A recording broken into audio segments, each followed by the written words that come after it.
From Dodge City and to the territory on west, there's just one way to handle the killers and the spoilers, and that's with a U.S. Marshal and the smell of Gunsmoke.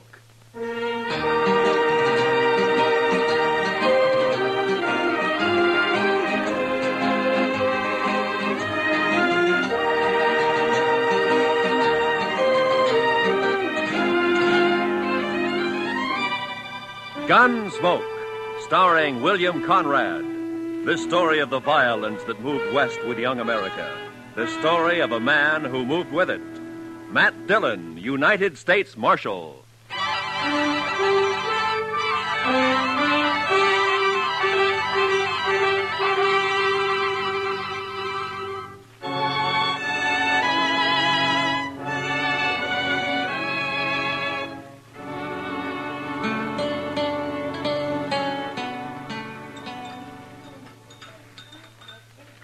Mr. Dillon, could I give you some more coffee? Yeah, I guess so.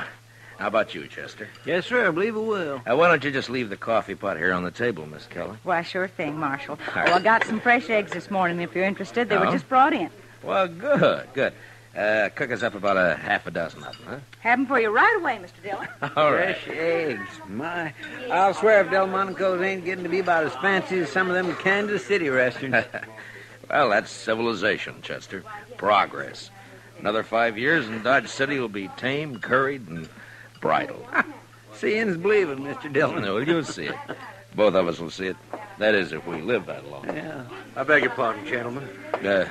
You Mr. Yeah? Dillon, the marshal here? Yes, that's right. Well, I'm sorry to bother you at breakfast, Marshal. My name is Hunter. Ed Hunter. Mr. Hunter. I'm a deputy sheriff from Richmond, Virginia. Come in the Santa Fe this morning. I say, well, why don't you pull up a chair, Mr. Hunter? Thank you, sir. Chester Proudfoot, Mr. Hunter. Howdy do. Howdy do. Here's my first trip to the frontier. I find it a rather remarkable experience. I can imagine. Won't you have some coffee? No, thank you. Marshal, I'm here to arrest 2 men who are wanted in Virginia. No? Here are the warrants and the orders of extradition. I stopped off for them in Topeka. Uh-huh. John Allison, Calvin Moore. Both wanted for murder, huh? Do you know these men, Mr. Hunter? No, sir, I don't. Well, the names aren't familiar to me. I never heard of them. Have you, Chester? No, sir, Mr. Dillon. Well, I have some information that may help. Not much on Allison, I'm afraid. He shot and killed a bank teller at Greenbrier last spring. Oh? He's about 30 years old, dark hair and mustache, medium build, an excellent horseman and a confirmed gambler. Well, that's fine. That narrows it down to about 2/3 of the men in Dodge City. Well, possibly I can do a bit better in regard to Calvin Moore, Mr. Dillon. Now, he came down to Richmond from the north and set up practice as a medical doctor. He was about 29 at the time. And he ambushed and shot young Roger Beauregard and then left town. That was 17 years ago. Beauregard's been trying to trace him ever since. Well, I'm afraid that's a pretty long I have a time. picture of Moore, photograph. Oh? Of course, he was much younger than this. Well, sometimes there's still quite a resemblance, even after 17. Something familiar about that picture, Mr. Dillon? 17 years. He must be somewhere past 45 now, huh? Are you sure that these men are here in Dodge, Mr. Hunter? Reasonably so. Is there something about that photograph that makes you... Well, it's too blurred to tell much about it. Besides, he'd be 17 years older now. Yeah, that's true. I tell you what, Mr. Hunter, suppose you leave the picture and the descriptions with me, and I'll check around town, and I'll keep in touch with you. Thank you, sir. Oh, I wonder if you might suggest a good hotel. Certainly. Why don't you try the Dodge House? It's the corner of Railroad Avenue at the end of the plaza, the East End. Tell the deacon I sent you. I thank you again, Mr. Dillon, and I'll be grateful for any help you can give me in this matter. Yeah, sure. So long. You want to see the photograph, Chester? Yes, sir, I do. Well, Mr. Dillon, that is... Yeah. What are you going to do, Mr. Dillon? I don't know, Chester. He's my friend. I never asked him anything about his life before he came here. Didn't seem to matter. But now the law says he's a murderer. I'm part of the law. So now it does matter. Maybe it's not him. No, it's him, all right, Chester. You saw it same as I did. It's Doc.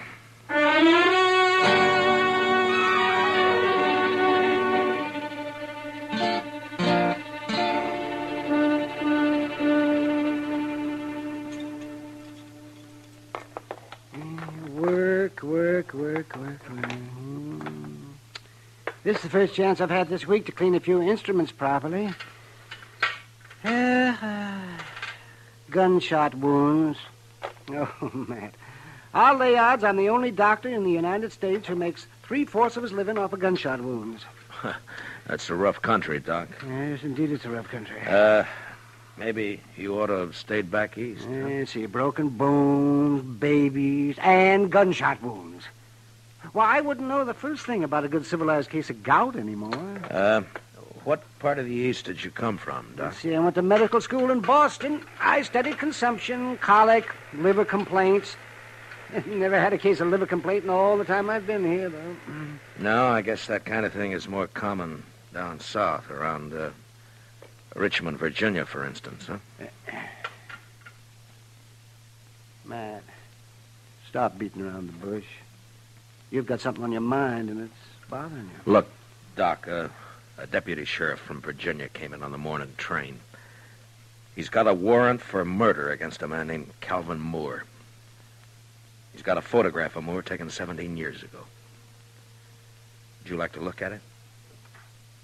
All things are taken from us and become portions and parcels of the dreadful past. Are you Calvin Moore? It wasn't murder, Matt. They said it was murder, of course. The Beauregards were an important family. Would you like to tell me about it? Oh, not much to tell, Matt. I'd been in practice in Richmond about a year. There was a girl, beautiful girl, with spirit and fire and that soft radiance that only Southern girls seem to have. And, me, that was so long ago. I've been in the South myself now. Roger Beauregard and I were both courting this girl. He was a typical Virginia gentleman, hot-headed, used to having his own way. He started threatening me, warning me. And I laughed it off. Then one day I was coming back from a case, and I ran into Roger on a country road. He had a pair of dueling pistols, and he challenged me. What? Well, that's not a crime, Doc. That's self-defense. It's not a crime here anyway. Well, I tried to talk him out of it, but he was crazy mad. He shoved one of the pistols in my hand, and he pulled back on his horse, and he leveled his gun. I had no choice. We both fired. He missed. I didn't. Self-defense, yes, but there were no witnesses, and I was an outsider, a Yankee. So you ran for it, is that it? I ran for it. St. Louis, Virginia City, Montana Territory, the Panhandle, Wichita, Abilene, and Dodge. I changed my name to Charles Adams. And the girl, Doc, what happened to her? I waited for her in St. Louis. We were married there. 2 months later, she died of typhoid fever.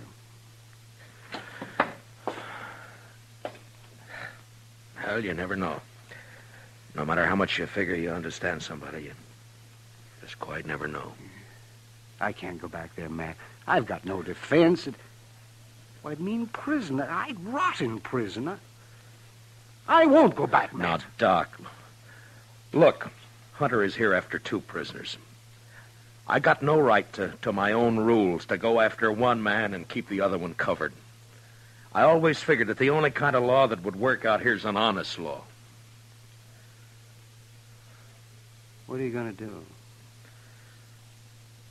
Doc, I don't know.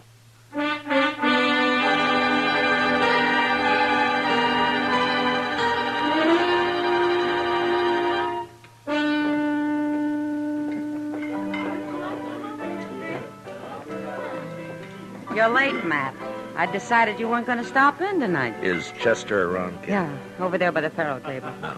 Matt, what about this Virginian who's been hanging around for the last 2 days? Oh, Hunter? Yeah. He's a deputy sheriff, got a couple of warrants to serve. Why? Well, he's been asking questions. Some of the boys are getting a little skittish. Now, there's no call for it as long as they're not named Allison or Moore. Are you free now, Miss Kitty, or are you busy? What's it look like? Well, I figured maybe he was just killing time. Hiya, Marshal. Bunko? Bought you a drink, Kitty. It's over on the bar. All right. Thanks. Matt, I'll be off in a couple of hours. Drop around. Yeah. Yeah, maybe. I understand you've got a rival lawman in town, Marshal. Well, there's a deputy here from Virginia, if that's what you mean. I always figured you were the law here. Is he short in this town, Marshal? Say the word, we'll run him out. I ever ask you for help, Bunko? Well, no. When a man's short in Dodge, I'll run him out.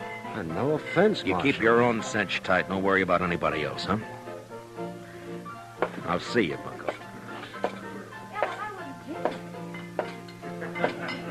I swear I never saw anybody with such bad luck in all my life. My gracious, he ought to swear off Pharaoh and stick the stud. Oh, Chester.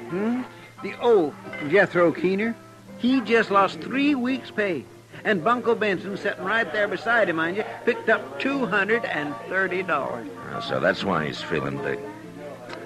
Come on, Chester, let's take a walk. Huh? Yes, sir. 3 weeks' pay. Mercy, I never saw such luck. What about Doc, Chester? He turned in a couple hours ago. That's when I came on over here. How's he acting? About as usual. No signs of planning to run out, if that's what you mean, Mr. Dillon. One thing he's doing, though, that he's never done before, he's toting a gun. Good evening, Marshal. Oh, hello, Mr. Hunter. Since you didn't come to me, Mr. Dillon, I've come to you. I'm wondering what progress you've made. Well, I'm still checking. Any results at all, Marshal? Well, I don't have much to go on, you know. Well, now, Calvin Moore was a doctor by profession. He might still be practicing. I suggest we investigate the local doctors. Well, that wouldn't take long. We've only got one, Doc Adams. How long has he been here? Oh, about 4 years. How old a man is he? Late 40s, I imagine. But he doesn't show much resemblance to that photograph you gave me. Well, maybe you're too used to him to notice the resemblance. Yeah, maybe. I'd like to look him over myself, Marshal. Well, he's pretty busy out on calls most of the time, and... Not all the time. No, not all the time. All right, Mr. Hunter, I'll bring him around.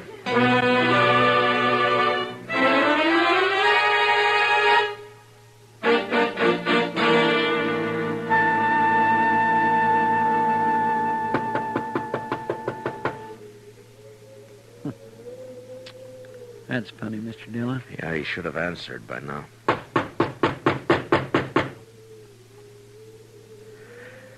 Well, we're wasting our time, Chester. He's gone. Well, now, he might have got called out on a case. Yeah, I know, but I don't... Hey, what? that was across the plaza, down toward the Dodge House. Come on, Chester.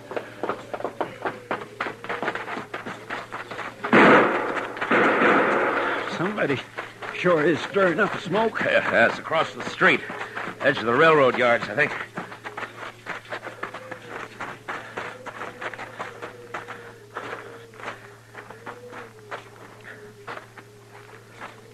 That you, Marshal? Yeah. What happened, Mr. Hunter? Somebody tried to kill me. I started into the hotel and they fired from the dark here. I fired back, but he got away. You, get a good look at him? Oh, no, I just saw the flashes. Well, this is an easy town to get killed in, Mr. Hunter. So it seems. About that doctor, Marshal. You didn't bring him around. Well, he's out on call. Think I want to meet him more than ever now.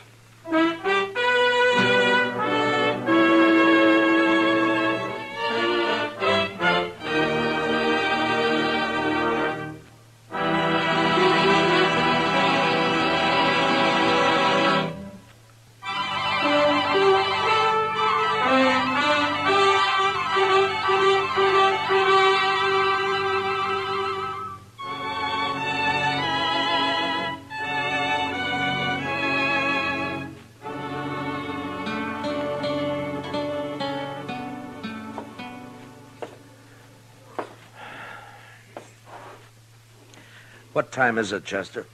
2:15 a.m., Mr. Dillon. Yeah. I sure hope we don't have to spend the whole night waiting here. I don't see how Doc puts up with the smell of all this medicine. He's used to it, I guess. Yeah. I suppose a man can get used to anything except dying.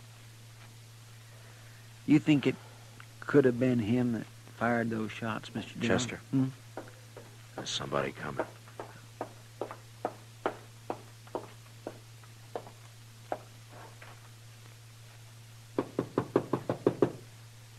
I'll get it.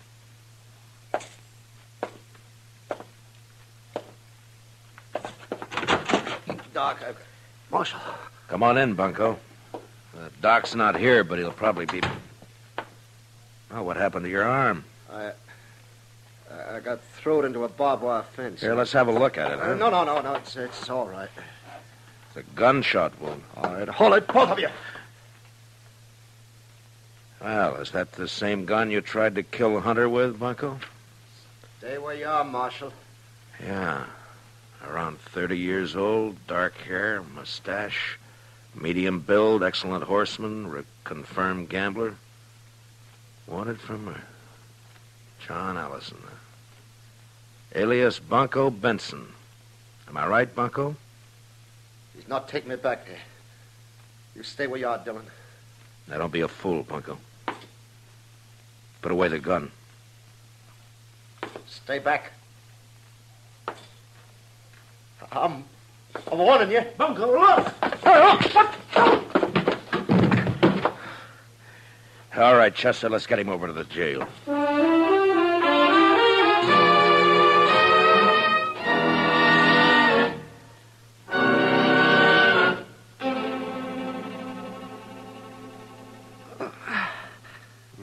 Just hold still now, Bunko. Just one more second. I'll have hold that bullet now, and then we'll just... there. Now, add that one to your collection, Matt. Well, I'll make Hunter a present of it. It wasn't bad shooting to be firing in the dark at a gun flash. He'll never get me back to Virginia. Now, hold still, Bunko. Don't expect a man to tie a bandage with your arm waving around like a mare's tail in fly time. See, how'd you know he'd come to my office, Matt? I didn't, Doc. We were waiting for you. Oh, I see. There we are. No. That ought to stop the bleeding. And don't loosen it up any. And you'll live to hang yet. Don't worry about my hanging, Doc. I'll outlive you. Well, in view of the circumstances, I'd say the odds are about even. Well, Matt, shall we adjourn to the front office? Yeah, come on, Doc. Lock the cell, will you, Chester? Yes, sir. Well, I turned in at 10 o'clock tonight. Got 1 hour's sleep. They called me over to Mrs. Behan's. She thought her baby was on the way. False alarm, of course. Usually is the first time. And I got back and I came straight over here. Doc, you were wearing a gun earlier today. What'd you do with it? Oh, I put it back in the drawer where it belongs. I realized I was acting like a fool. Was that where you were waiting in my office? Somebody had tried to kill Hunter, and you thought... Look, Doc, I've tried to think of some way out of this. A way out for both of us. I got one man under arrest back there now, and I can't rightly set myself up as a judge and free the other man. I'd even hoped you'd cut and run for it. You'd get away if you did, you know. Hunter doesn't know the country. I've been running for 17 years, Matt, and it's still caught up with me. I'm too old to run any farther. What are you going to do? I'm a lawman, Doc, right or wrong. Well, then I guess I'm under arrest. Huh? No, I didn't say that. I just said that... Is Doc Adams here? There's a... Oh, there you are, Doc. Yes, what's the trouble? A fellow over in the railroad yard's asleep on the track. He was drunk, I guess. They were switching cars. You better come, Doc. He's awful bad.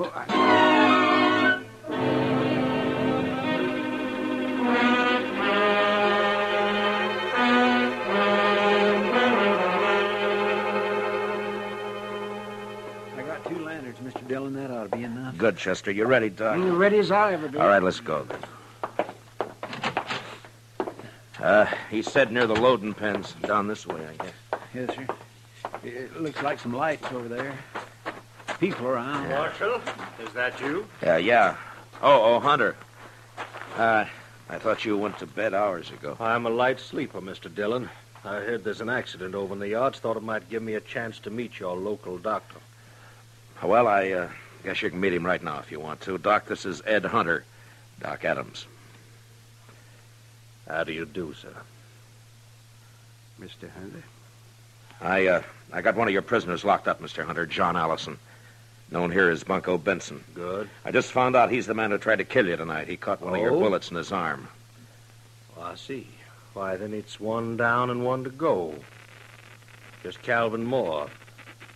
Dr. Calvin Moore. This is no time to stand around making chin music. I'm sorry, Well, that's Hunter. quite all right, Marshal. I'll go with you.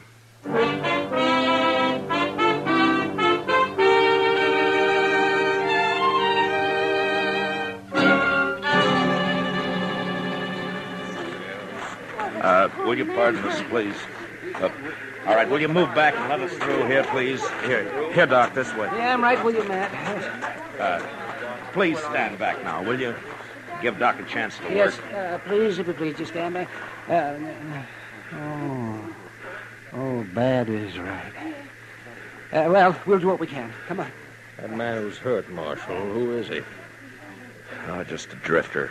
Been around Dodge a couple of years. Calls himself Texas Joe. No friends or family.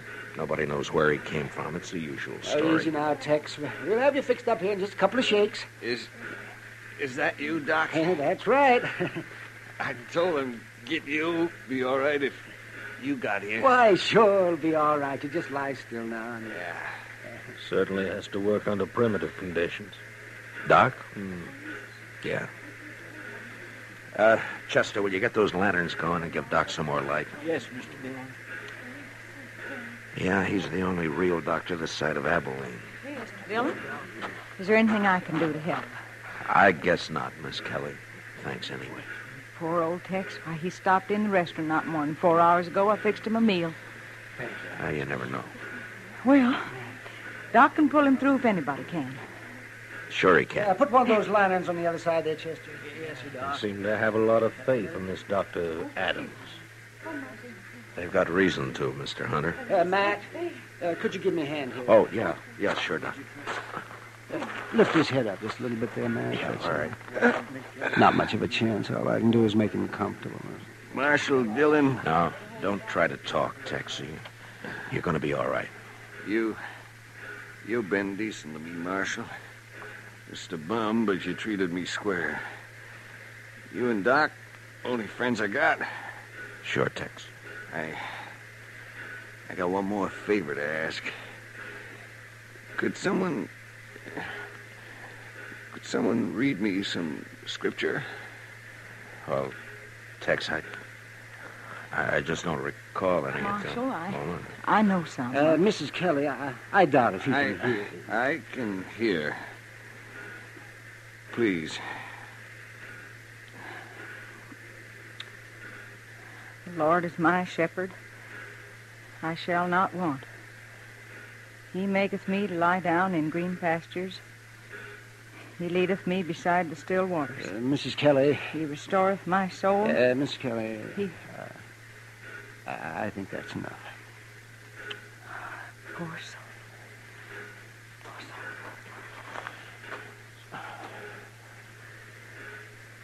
Well, you can't win them all, I guess. No, you can't win them all, Doc. Well, Doctor, as the only physician here, I suppose you also function as coroner. That's right. This man will be buried in the name of Texas Joe. Don't you worry about that. Boot Hill is full of men buried under nicknames. In this country, we... Doc! Doc, I just came to... Oh, What, Kitty? Doc, I've been sitting up with Mrs. B, and you left too soon. She needs you over there right away. Well, then it wasn't a false alarm. No. All right, Kitty, I'll be there just as quick as I can, but Well, as soon as I... Kitty, you go on back over and do what you can for her, huh? Doc will be along. All right, Matt. But you better hurry.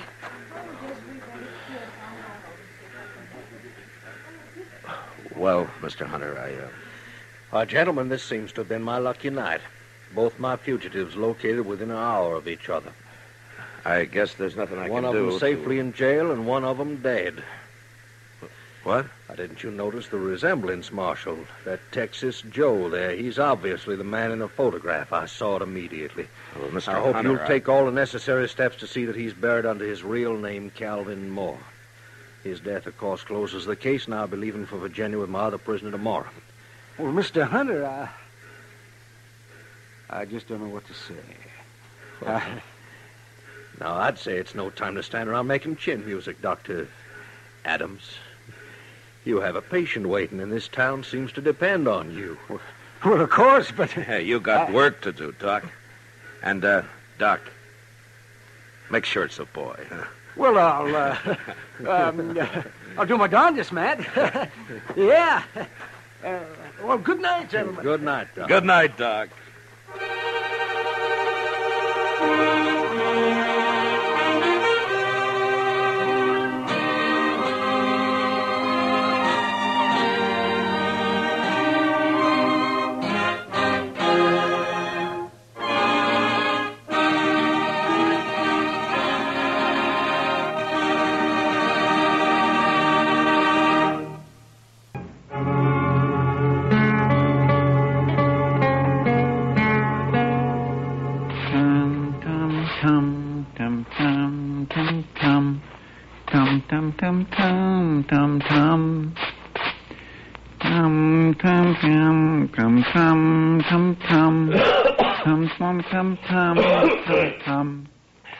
Chester, do you have to do that? You're just stirring up a lot of dust.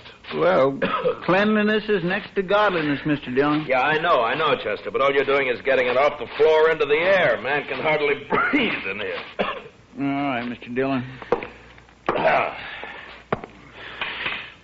I'll do my sweeping later. Yeah, good. My mother taught me that, Mr. Dillon. Taught you what, Chester? That cleanliness is next to godliness.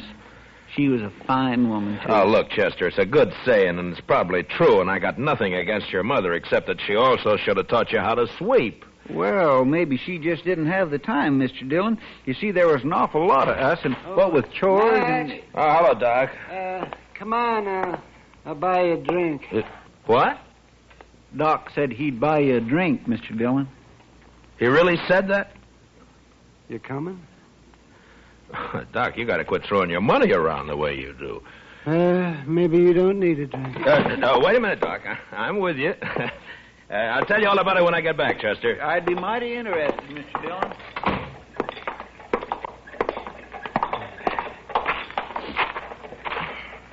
Oh, sure be glad when it gets winter again. Why, Doc? You'll just complain about the cold, then? I suppose.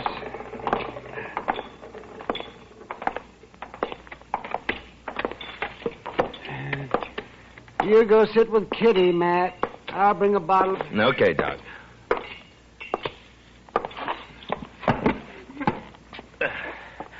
Hello, Kitty. Hello, Matt. What are you and Doc up to? He wants someone to talk to, so he picked me. And you. Fine. I'm a good listener. Lots of practice.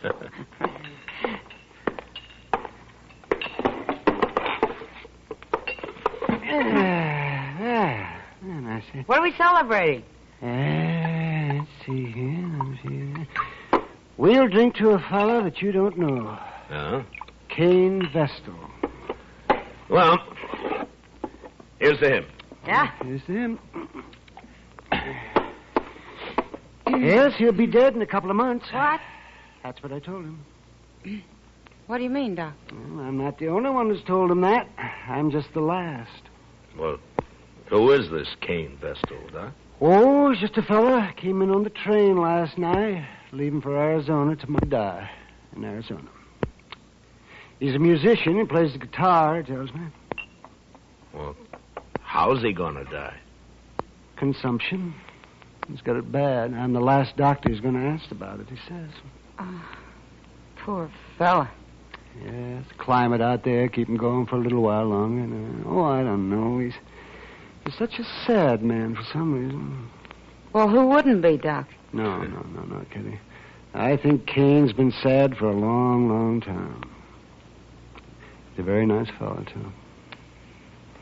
Nothing can help him, huh? No, nothing. You know, it's a funny thing, Doc. I'm just sitting here thinking. Sometimes you have to tell men they're going to die. Sometimes I have to. Yeah, that's right, man.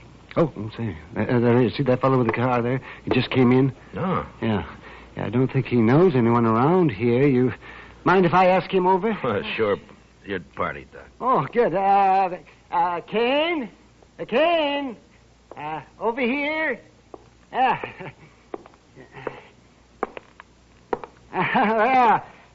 Sit down. Sit down. Cain, this is Kitty. Hello, Cain. Kitty. This is Marshal Dillon. Hello, Marshal. Pleasure to meet you. He's doing it, yeah. Sit down. There we are. Have a drink. Well, thank you, Doc. This your first trip west, Cain? Yes, Marshal, it is. Oh, but where are you from? No place in particular, Miss Kitty. I seem to spend most of my life on the Mississippi River. I thought you were a musician. I am. I was hired to ride the river boats and play my guitar for the passengers. Oh. Well, at least you've had a constant change of scenery. Yeah. After 20 years of going up and down that river, it got pretty familiar, Marshal. Well, Cain, I know a young fellow back in St. Louis before the war, and he was learning to be a river pilot. Say, I wonder if you ever ran into him. Name of Clemens, Sam Clemens? No, Doc, I don't believe I did. Oh, he was a very amusing fella. He was just chock full of stories. You leaving Dodge tomorrow, Cain? I'm headed for Arizona, Miss Kitty. No reflection on Dodge, though. If you hit a place out there called Tombstone, I wish you'd look up Virgil Earp for me. Tell him I sent you, huh? Thanks, Marshal. I'll do that. Say, Cain, I wonder, could I ask you a favor? Well, certainly, Miss Kitty. Anything at all. Or would you play something for us? I had an idea that's what it'd be. Anything in particular? Oh, play something you like, Cain. Another girl I knew used to like this one.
Thank you, Miss Kitty. I wish you were going to stay here a while. Maybe you could teach me to play like that, huh? It'd be a pleasure, Miss Kitty. But I'm afraid I won't be around for long.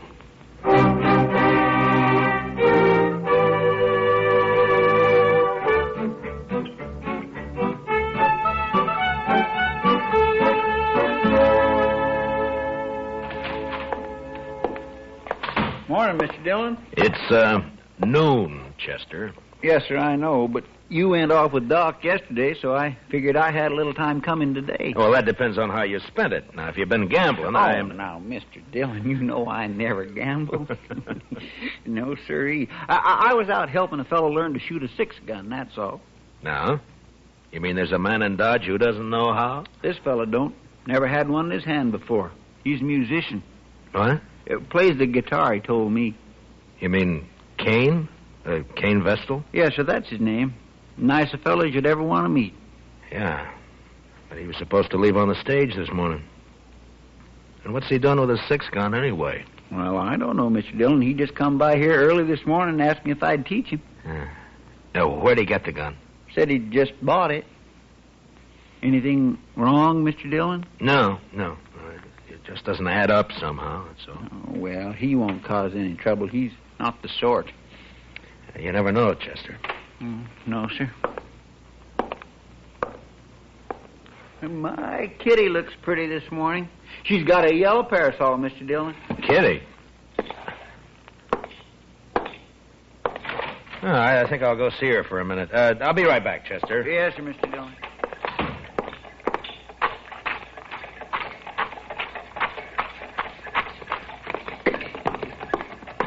Kitty? Hello, Matt. Kitty, I'd like to talk to you for a minute. Oh, sure. What is it? I'm curious about something, Kitty. Maybe you can help me. Maybe. How long was Cain Vestal with you yesterday? Cain? Oh, well, he didn't leave till evening. Why? Well, he didn't go out on the stage this morning, and he's bought himself a 6-gun. You any idea why? A gun? Huh?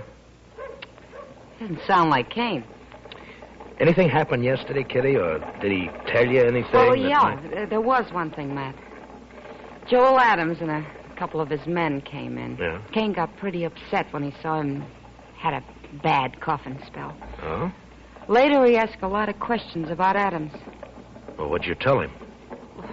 Just that Adams is a big landowner around here, that nobody who isn't working for him likes him very much. That's all I know, anyway. No. They didn't talk, Adams and Cain. No. I don't think they even know each other. Well, anyway, he sure isn't the sort to be packing a gun. Now, you'll just get into trouble, Matt. Yeah. Where's he staying, did he say? Dodge House, I think. Yeah. Thanks, Kitty. I'll see you later.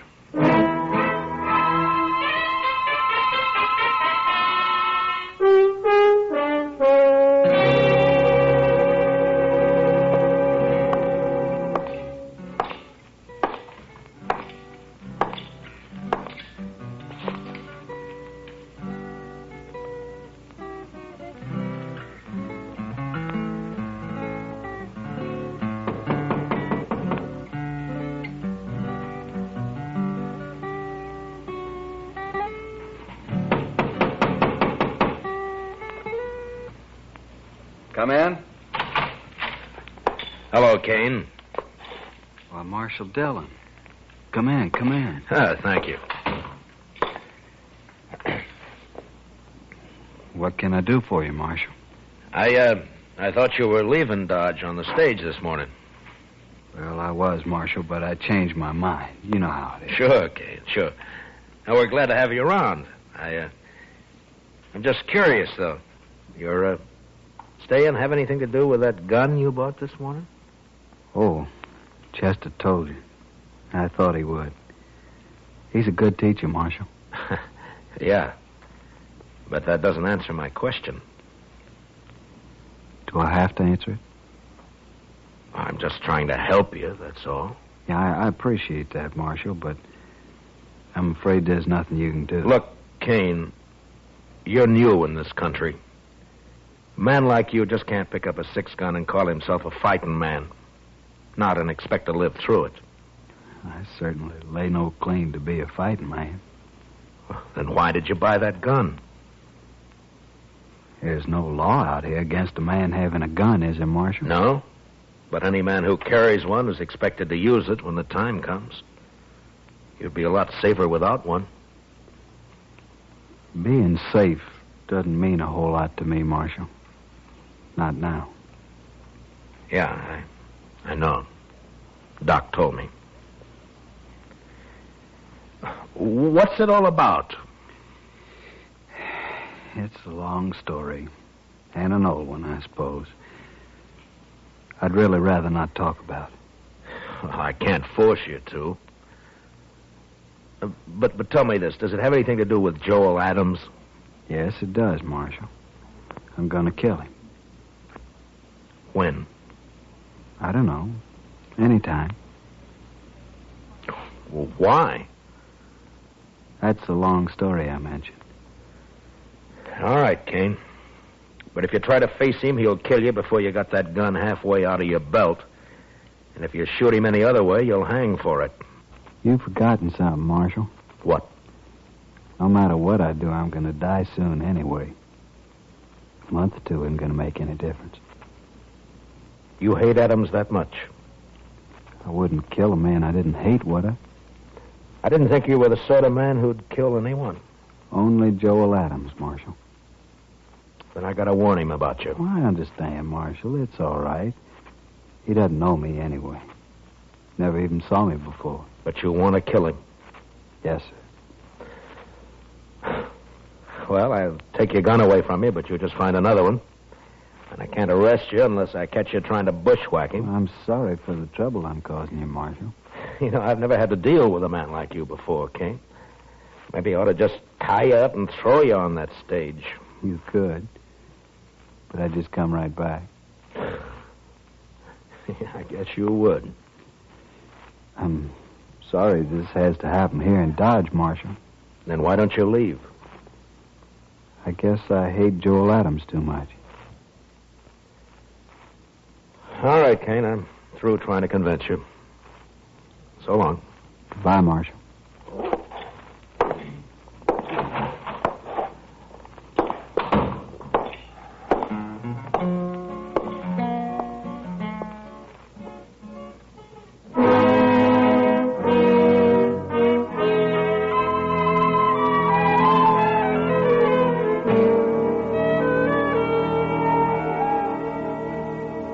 I never heard of Cain Vestal, Marshal. I never saw him before last night. You must have known him somewhere, Adams. You're trying to make me out a liar, Marshal. I'm trying to save Cain's life and yours, maybe. No, he ain't gonna shoot me. I'll kill him first time he looks sidewise. Maybe you won't see him. Oh? Shoot me in the back, eh? Well, in that case, In that case, what? Why, nothing, Dillon, nothing. Forget it. If Cain's shot in the back, you'll be the first man I take in, Adams. I don't even know him. Why should I shoot him? I'm only warning you. Well, just leave me be, Marshal. I can take care of myself. See that you do, Adams, and only yourself. Why, sure, Marshal. Only I don't much like the idea of some stranger gunning for me. Makes me sort of uneasy. There must be some reason for it. Don't start it again, Marshal. Ain't no reason. I know. You've led a blameless life. You never hurt anyone. I've told you twice. There are now, men around here who'd shoot you on sight if they thought they could get by with it. I don't think you were ever any good, Adams, so don't tell me Cain's got no reason. I don't believe it. You're pushing me now, I'm Marshal. tired of your talk, that's all. Maybe it's true you don't know him, but he sure knows something about you. Well, then I wish you didn't. That's all I got to say. Well, just keep out of his way. Give it a little time, and maybe there won't be any killing at all. Why, sure. All the time in the world. All right, Adams. I've done all I can. Just don't worry about me. I'm not. Then goodbye, Marshal. Goodbye.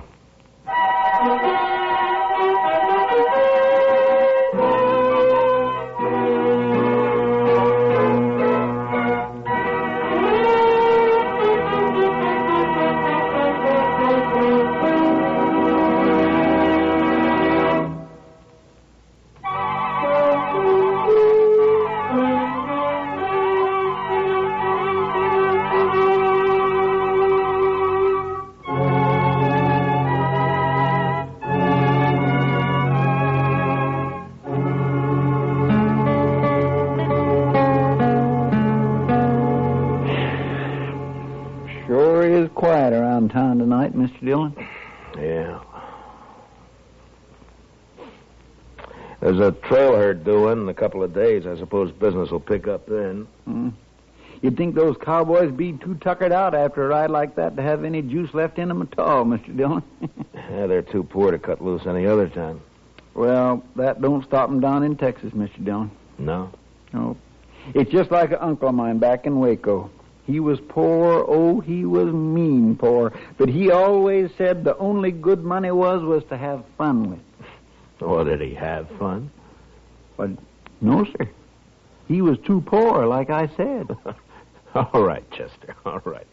All I ask is that you don't try to explain it to me. Well, but there's nothing to explain, Mr. Dillon. It's just that he was the one poorest man you'd ever... Marshal, say, you want to talk to Cain Vestal? What? Cain is upstairs in my office. He been shot? No, not shot. Beat up. Well, how is he, Doc? Well, it's not too bad. A couple of cowboys found him just outside of town. They heard a shot and said 2 men rode off before they could stop them. Yeah? And I guess whoever it was, they didn't have time to finish the job. They just got started working on him. So Adams made the first move, huh? I'll be back soon, Chester. Yes, sir, Mr. Dillon. They hit him on the head with a gun butt. Scratched him up some.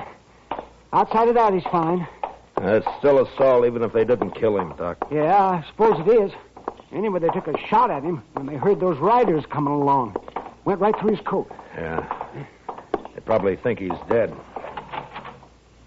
So that's where you went, Doc. I might have known. Didn't even give you a chance to use that gun, did he, Cain? I didn't have a gun on me, Marshal, but it wasn't he. It was they. Huh? Do you recognize them? Well, I don't know many people around here. You know Joel Adams, or so you told me. It wasn't Adam. Could you pick him out if you saw him again? No, Marshal, I don't believe I could. Where were you when they grabbed you, Cain? End of Front Street. I was taking a walk after supper. They rode up behind me, one on each side, lifted me up, and carried me out of town a ways. You must have got a good look at them, at least when they got off their horses. It was too dark, Marshal. Yeah. Doc, how long's he been here? Oh, about half an hour, Marshal. Why? Those cowboys who saw you, Cain, they brought you right in here, didn't they? Yes. So it was maybe an hour ago when those 2 men hauled you out of town? It was plenty light enough then. Was it, Marshal? You're gonna fight it yourself, aren't you? Yes, Marshal. It's my affair. It was, Cain, but you've been assaulted and shot at, so it's the law's business now. I won't prefer any charges, Marshal. You don't have to. I've seen you, and I know who did it, or who hired it done, as well as you do. Please, Marshal, I got to handle this my own way. There's a law that says you can't murder a man, Cain, and the same law says he can't murder you. Are you so full of hate you can't get that through your head? I guess that's it, Marshal. All right, Cain. You do what you have to do. So will I.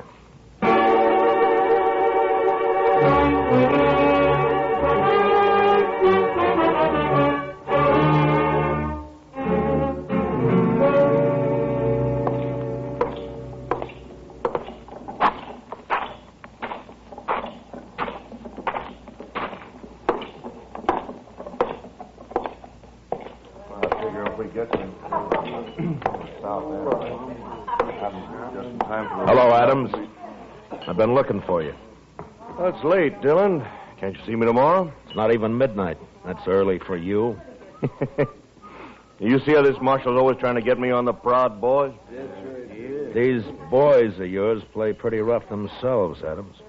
Meaning? Didn't they tell you? Tell me what? What they did to Cain Vestal? They did not kill Cain Vestal, and you can't prove it. No, Adams, I can't. Cain isn't even dead. What? You know, I'm curious, Adams. Why'd you think he might be? Why, somebody said he got himself hurt. Joel Adams. You arranged this, Marshal? You know I didn't. Who is he? What does he want? Hello, Joel Adams. Don't strain yourself so you don't know me. Who are you? Cain Vestal. But my name doesn't matter. What are you haunting me for? I never saw you before in my life. That's true. You didn't. But we had a friend in common once. A friend? Who? Julie Travers. What about Julie? You were a riverboat gambler then, Adams, and you had money and fine clothes and a way with women, especially young girls. Julie was only 16 at the time. Never mind all that. So she went away with you to be married, you told her. Oh. I think I guessed the rest. You wanted to marry her, but I got her instead. Is that it? That's it, Adams. That's exactly it. Oh, no, I thought you really had something on your mind, Vestal. Well, all right, why don't you get out of here and quit bothering people while you can still walk? Julie killed herself, Adams. She committed suicide. What? You didn't know that, did you? Well, it's got nothing to do with me. Because you never married her after all. It was just a year after you abandoned her in New Orleans. I think it has a lot to do with you, Joel Adams. What are your plans, mister? I see you got a gun in your belt. Gonna kill you. Oh, so? When? Now. Right now. All right, Vestal, draw. Leave the gun where it is, Cain. One thing I always promised myself, Adams. Someday I'd spit in your face. Why, you...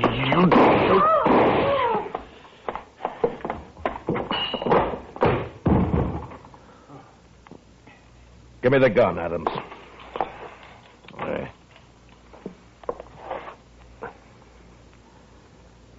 He's dead. Well, he was going to kill me. You heard him.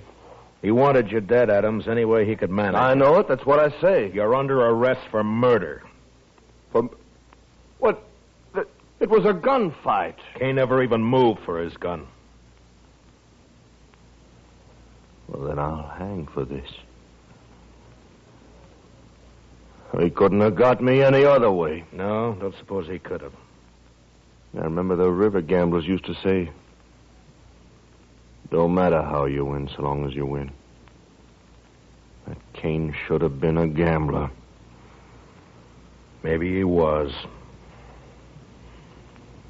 Come on, let's go.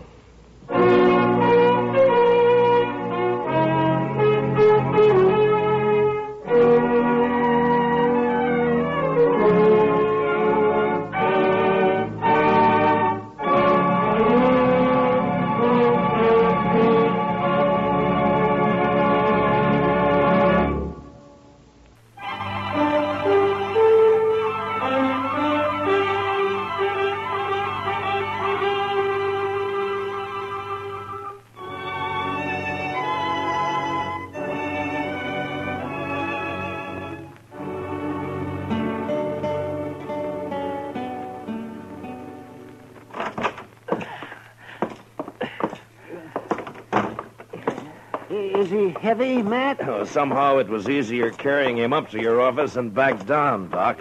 Where are you going to put me, Mr. Dillon? Yeah, well, on the couch here, I guess.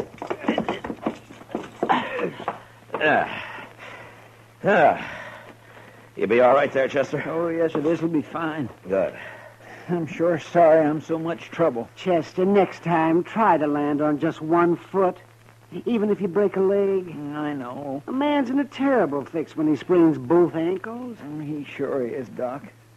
I don't know what I'm going to do. I know what you're going to do. You're going to stay right there on that couch, and you're going to sleep there, too. Maybe Doc and I'll bring you in something to eat every day or two. Oh, no. It's better than you deserve. I know. I've been saying over and over to myself, Chester, you fool, you. Well, the wages of sin, Chester. You were lucky to get off as easy as you did. The way I heard it. Come on, Chester. Tell us what really happened, eh? But I did tell you. I was looking out this second-story window, admiring the view, so to speak. And the next thing I knew, I fell. That's all right onto the street. He didn't say whose window, Chester. In Texas, Doctor, a gentleman don't mention such things. You ain't in Texas. Well, sometimes I wish I'd never left. Like now? Yes, like now. Many a reputation's been ruined by just such loose talk that you're making, Doc. Never mind Doc, Chester. He's jealous, that's all. Oh, jealous? Putting tracks in a man's yard? Not me. Not by a long shot. Why, no, sirree.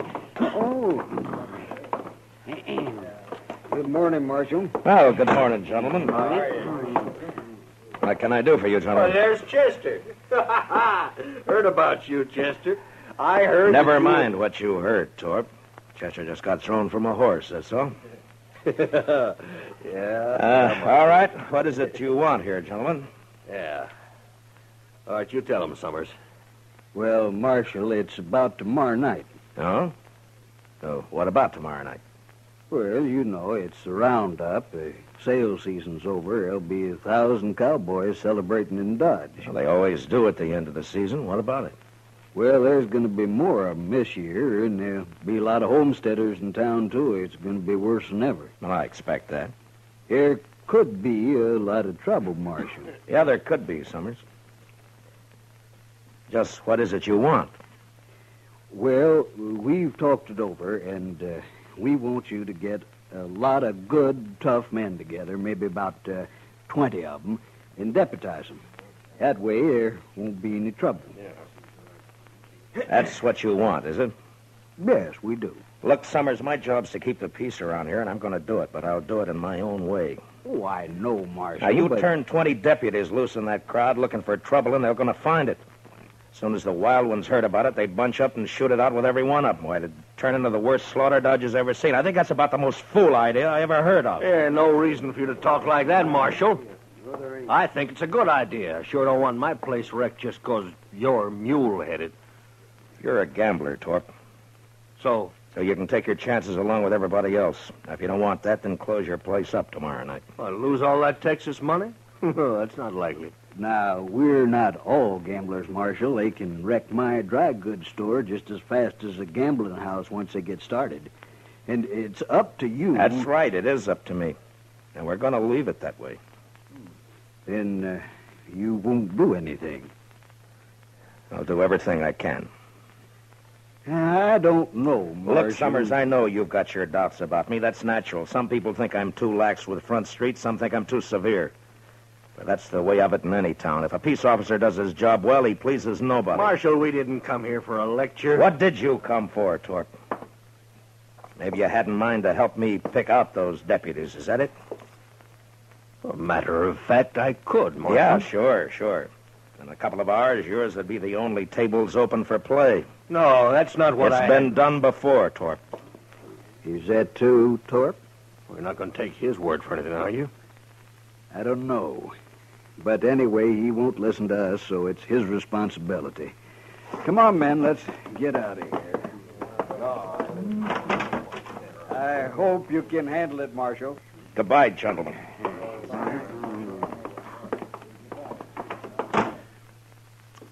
That Torp is no good. He is just plain no good, Mr. Dillon. Well, I know one man that got skinned at his place, and Torp gave him back $20 so he wouldn't be broke. Oh?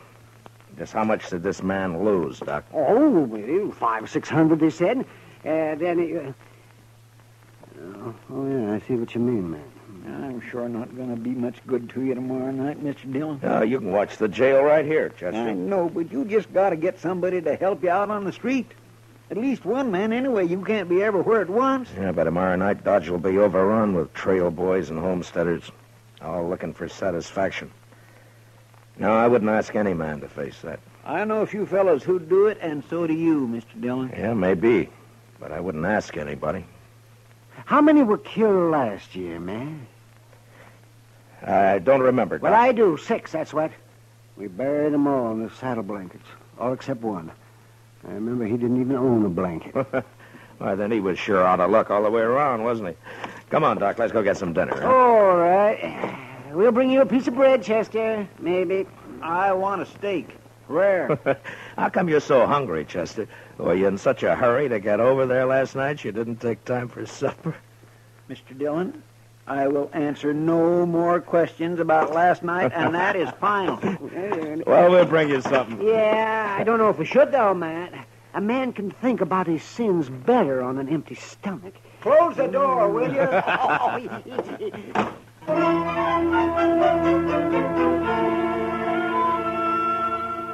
The next morning, I had Mr. Hightower print up some signs for me with a few rules that I made up for the roundup.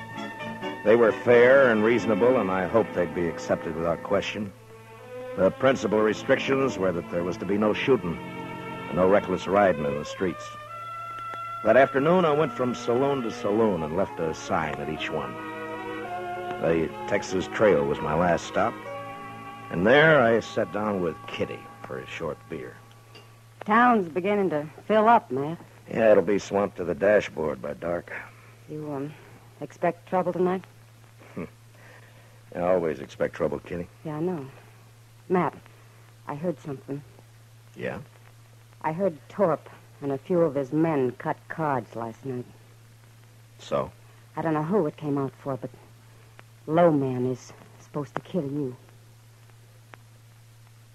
Oh. When? Tonight, I suppose. Why's Torp after you, Matt? Torp says he wants an open town, Kitty. But what he's really after is somebody who'll close down every game but his. Who's this, Matt? What? Rough-looking traveler headed this way. What? Well, I'll be.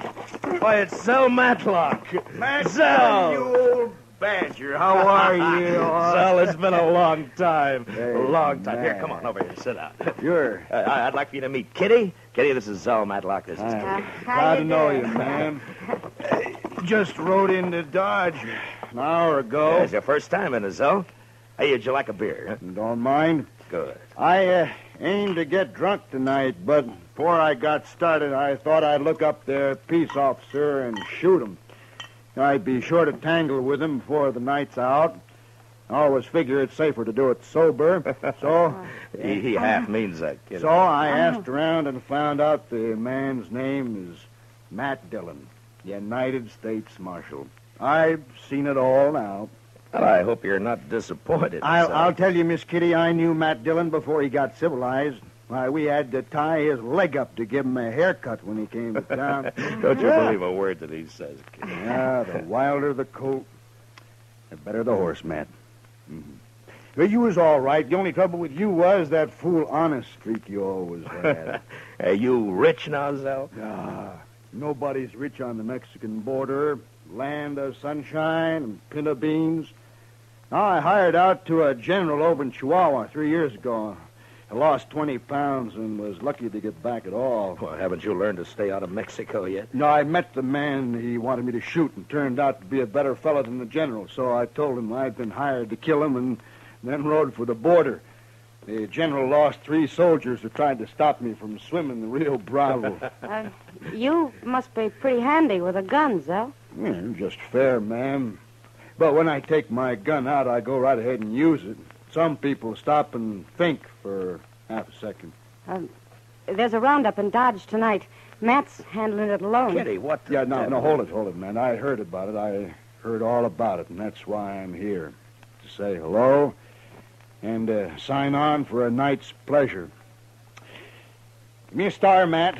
I've killed on the side of the law before. I don't believe that, and anyway, I don't want any killings here. No, I was joshing you, Matt. I know what you want. It's true. I was sheriff in Tascosa for 6 months. You what? Yeah, it's in the record. Well, they caught up with me there, but I'd already done such a good job taming the place that the governor pardoned me.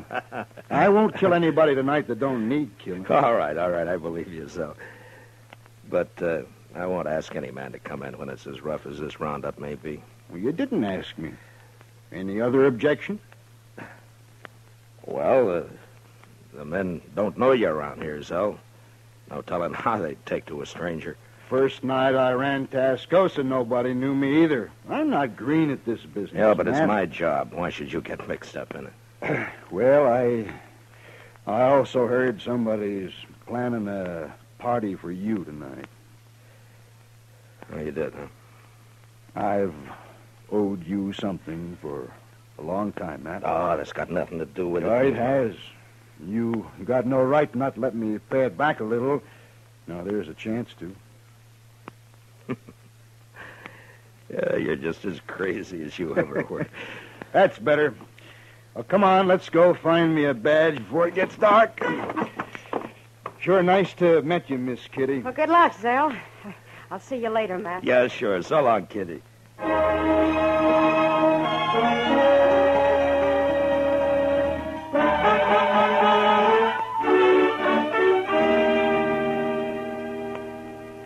sure been a long time coming to Dodge, Mr. Matlock. What do you mean, Chester?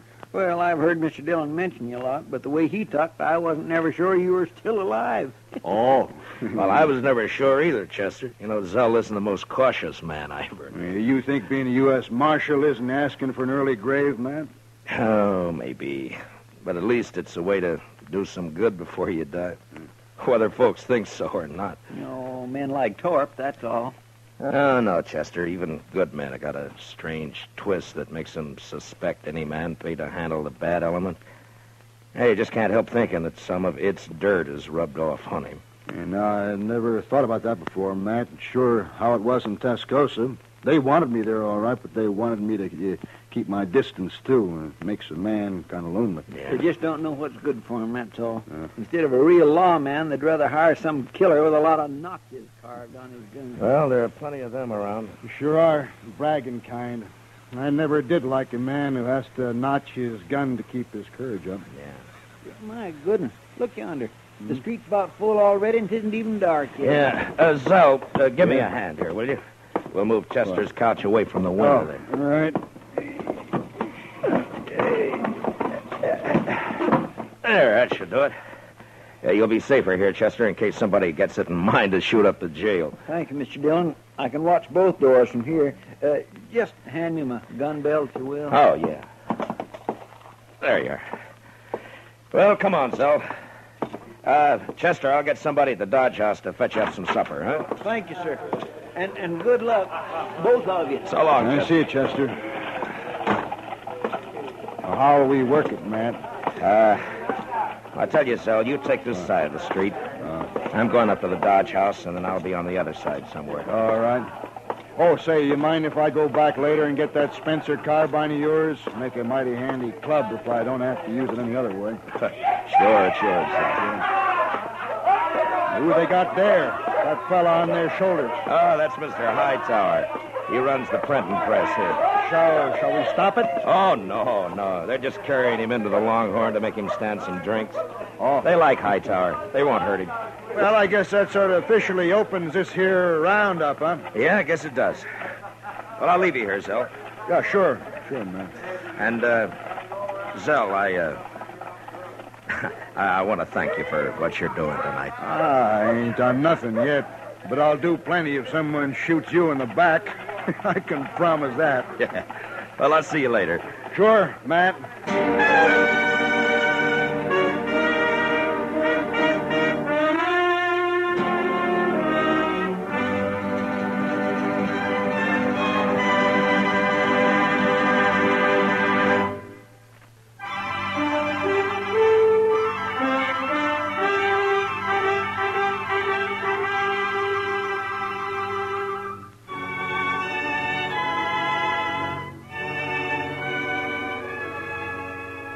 When I came out of the Dodge House, Front Street was so full that if anybody had been shot, the crowd would have carried him along like one of the living. I had a feeling that the word was out about Torp and his bunch cutting cards to see who'd make a try for me, and that the crowd knew it and was waiting for it. I stood for a while with my back against Summers' dry goods store. Then I left the street and cut down an alley, thinking to change my position with as much irregularity as possible. I was passing the back door of the Texas Trail when I heard the first shot of the night. I entered the saloon from the rear and made my way into the crowd. It's all right, Marshal. There's no fight. It's not all right, Sam. I made a rule that there'd be no shooting for any reason. All right. Who fired that shot? Oh, it's outside.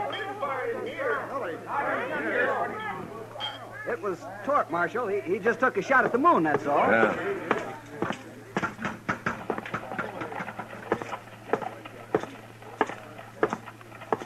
All right, Torp. Put the gun away and come over here. I'm bothering nobody, Marshal, excepting maybe you. Stand back, everybody.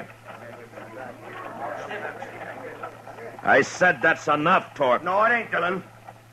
This time I got the jump on you. You ain't pushing me no more. Torp's bullet just grazed my arm.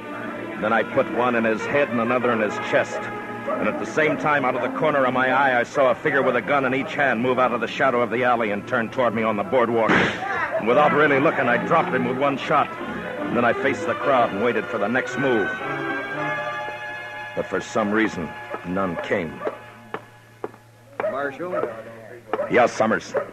That man you just shot, Marshal. Torp got what he deserved. Yes, I know. It's the other one that So did he. Marshal, you'd better go take a look at that man. He's dying. Who is he? I don't know him, Marshal, but you do. What? He's wearing a star. No. No.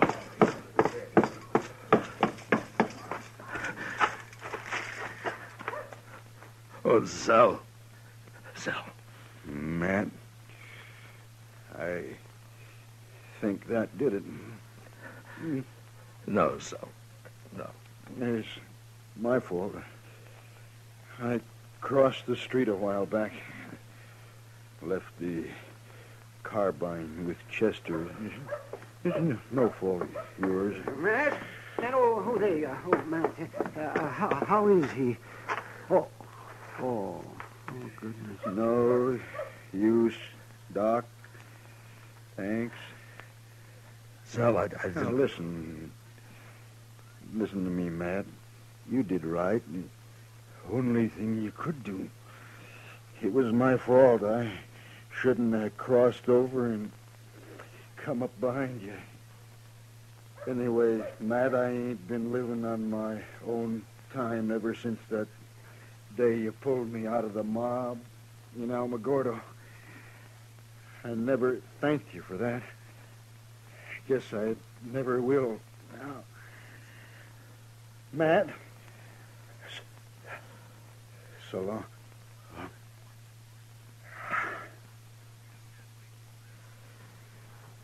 Well, I'll find someone to carry him over to your office, Matt. No. I'll carry him.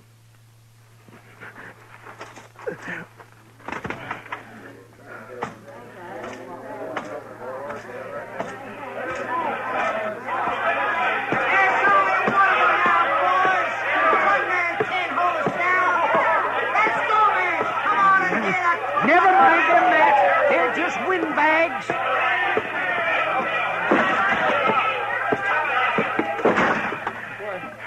Mr. Dillon, what happened? I heard the shooting. Put a blanket on the floor there, Doc. Yeah, sure. Yeah, spread it out right here. He's dead, Chester. Well, who shot him, sir? I shot him, Chester. I didn't know it was him. I'm sorry, Mr. Dillon. It sounds like they're going to hoorah the town after all, Matt. Sure does. No, they're not. It's going to be kind of hard to stop now, isn't it, Matt? Maybe. You taking a shotgun, Mr. Dillon? Matt, why don't you just let them fight each other? What are you going to do? I'm going to close Front Street. You're going to close... Oh, no, what? The party's over in Dodge. Mr. Dillon, you can't do that. There'll be trouble if I don't. The mob's tasted blood now. They'll shoot you sure as I'm a-laying here. Will they? All right, I can't stop you, but I sure do wish I could go with you. Yeah, Matt, I'll go. Maybe if they see me, they won't be so quick. Thanks, but this isn't your job, either one of you, but thanks.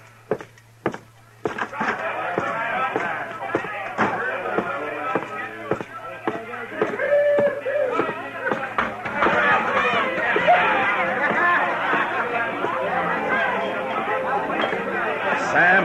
Yeah, Marshal? Close up and turn out your lights. What? You heard me! Now listen to me! Front Street's closed. Now get out of here and go home, all of you. My home is in Texas, mister. If you ever had one. I ain't going home tonight. Not tonight, I ain't. Don't interfere, fella. You got no chips in this deal. I could buy in, mister. Now I'll use this shotgun for what it was meant on the next man. Well? All right, Sam, close it up. Yes, sir.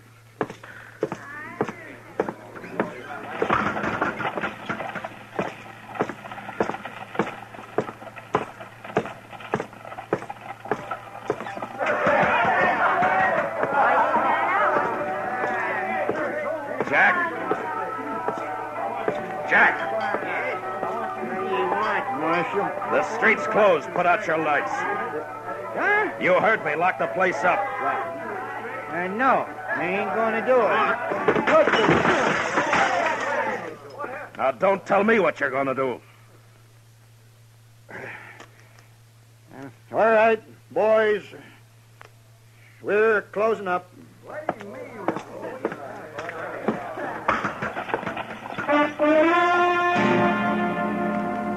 That took care of the Texas Trail and the Longhorn. And I moved on through the Oasis and the Olafraganza, then to the smaller bars that infested the outskirts of town. When I came back up Front Street, the crowd had thinned, its fever broken. I'd left Torp's place for the last, thinking to give his men a chance to get out of town before they faced me. There was a gambling hall on the same side of the street as the jail. And when I reached it and entered, there weren't more than a dozen men there. And most of them stepped quietly past me out into the street. What was left didn't seem to count for much. Looking for somebody, Marshal? You a friend of Torp's? Well, yes, I was. Why? Who else here worked for Torp? Everyone's gone, Marshal. They heard you were all riled up and they left. And you're alone. And still in bad company. I wouldn't ordinarily take that. Well, go ahead, mister. You're calling it. No. Not now. What's stopping you? Oh, if it's the shotgun. Now, does that make it easier for you? I haven't been looking for you, Marshal. You were in on the cut, weren't you? Torp's dead, Marshal. Isn't that enough? Torp! Mister, one of the best men I ever knew died tonight. And I killed him. I'm not a gunman, Marshal. You wouldn't be proud killing me. What does a man like you know about pride? Now, you get out of Dodge, and you get out fast. But I don't... You want to die in this place right now? No. No, I'm leaving. All right, hurry.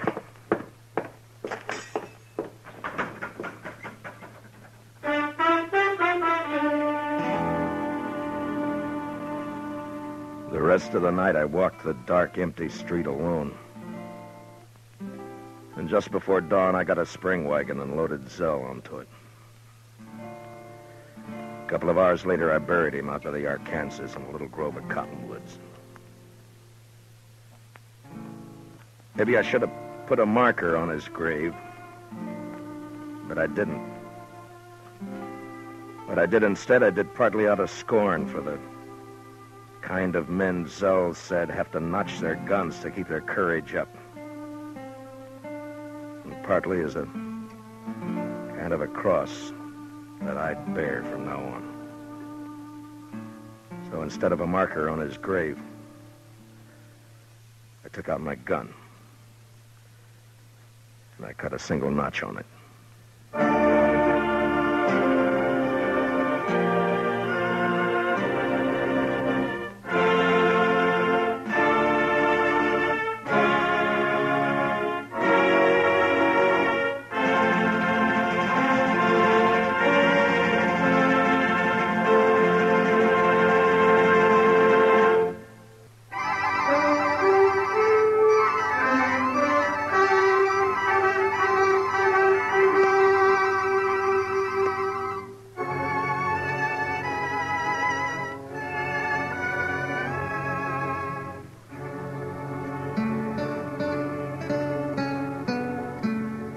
Chester and I had left Dodge about 9 that morning. It was a good day, clear with a snap in the air. The horses felt it too, and they wanted to move fast. Not in the lope that we were holding them to. Chester took a couple of deep breaths and liked what he smelled. It surely is a fine day, Mr. Dillon. A fine day. I had some government papers to take over to Bill Holton at the post office in Pierceville, a place about 40 miles west of Dodge. Chester and I figured we'd stop overnight and ride back the next day. We followed the trail along the Arkansas and stayed with it as it left the river at Cimarron and cut across the prairie. Looks like a big wagon train up ahead there at the crossing, Mr. Dillon. Yeah, sure looks like it, Chester.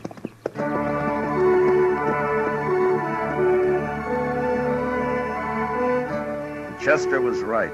The dust cloud we'd seen became 30 and more wagons taking the Cimarron crossing. It was a shortcut of the Santa Fe Trail leading on southwest toward Raton Pass. We passed them, and our trail swung back to the Arkansas again. We rested, watered the horses a couple of times, and by afternoon we could see the warehouse, the store, and the post office, and a few of the other buildings of the town.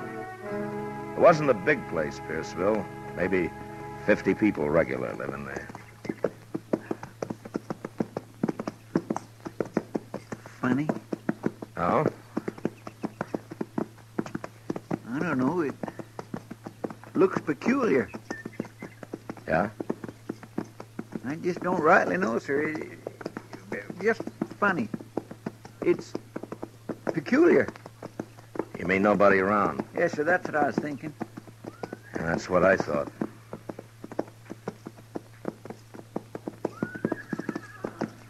Mr. Dillon, what do you figure them horses are doing down there? It ain't right they should wander around like that without it. Mr. Dillon, they got their saddles on, too.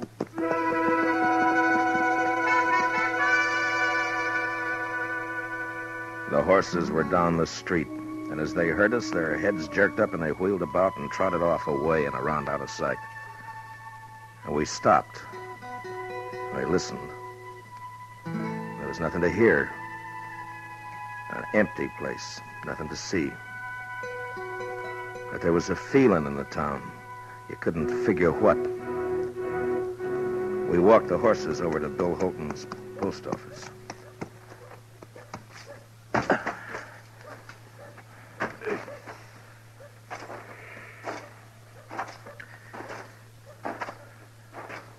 You think maybe everybody in town is sick, Mr. Dillon?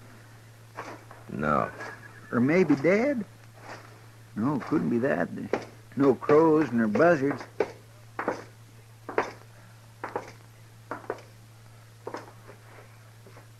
Bill. Hey, Bill. Mr. Dillon, look yonder. The safe's open. What? What? He wouldn't leave the place like this. Come on, Chester.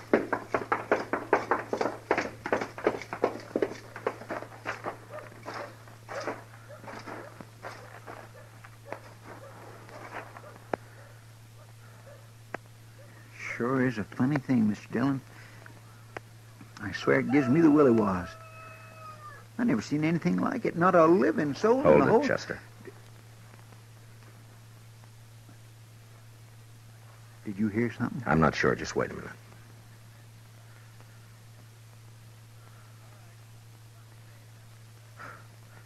Thought I heard a kid crying. I didn't. Hey! Is there anybody around? Maybe we ought to try the store, Mr. Dillon, huh? Hey, all right, keep your eyes open, Chester. Yes, sir. We'll take a look in the saloon first.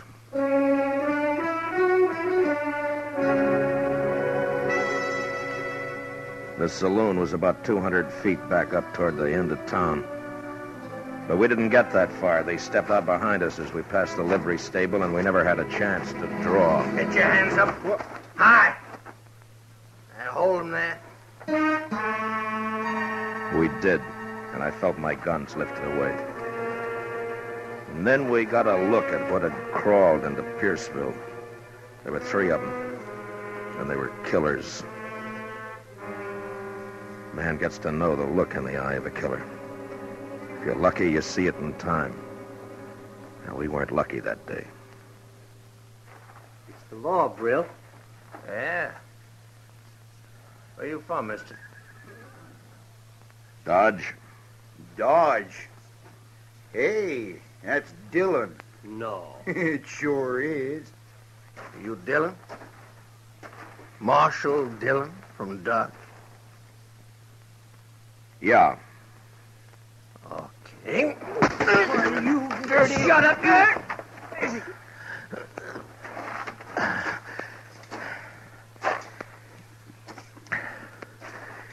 You want to try that again? We will. Don't fret yourself about that, Dillon. You move in. Take him to warehouse, Brill? Yeah. Besides, better to get rid of him, if you ask me. I don't think so. Not right now. We might be able to help. I've always wanted a U.S. Marshal to help me. Listen, Will. You take away his gun, you watch him. He'll be on his belly begging to help.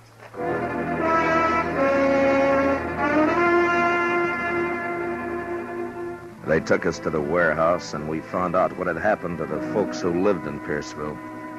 They were all in there. The kids, the 6-month-old baby, the women, and the men. Inside, there were 6 more hard-faced men leaning against the wall near the door, their guns held lazily in their hands. They'd taken over the whole town, and for some reason, they were holding it. Shut up! Every one of you! Shut up! Lady, told you to keep that kid quiet. You want me to do it for you?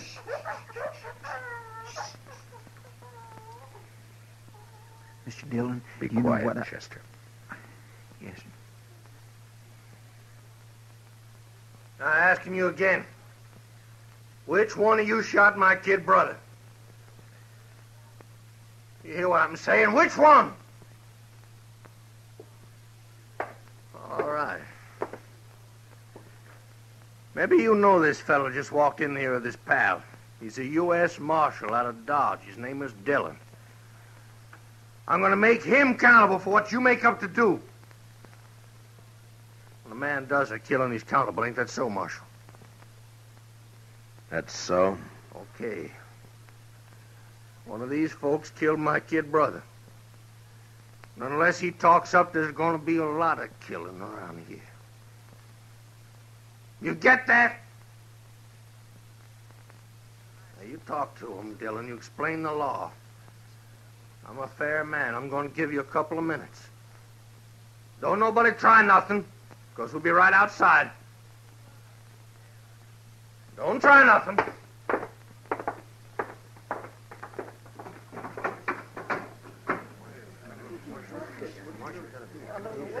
Chester, there's Bill Holton over there. Come on. Help us, Marshal. Marshal, please. Hi, Matt.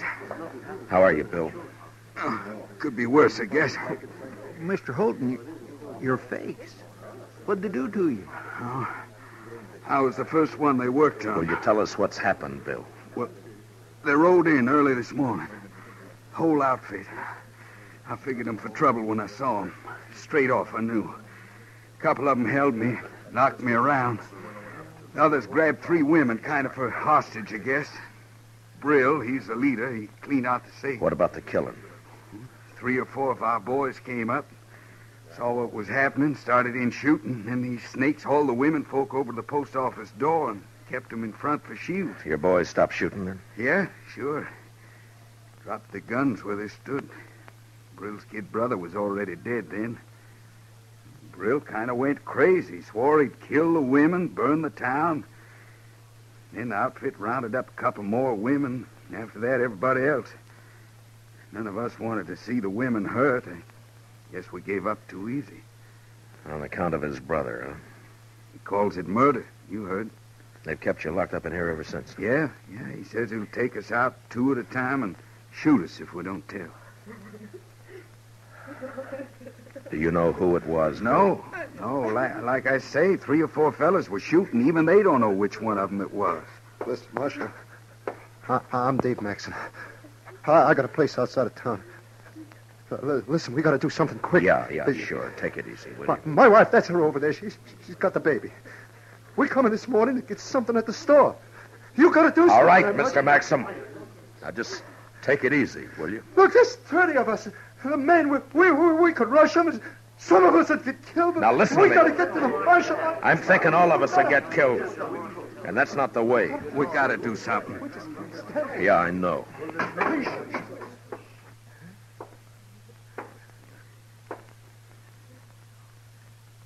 Okay, what's it gonna be? Dillon, step over here.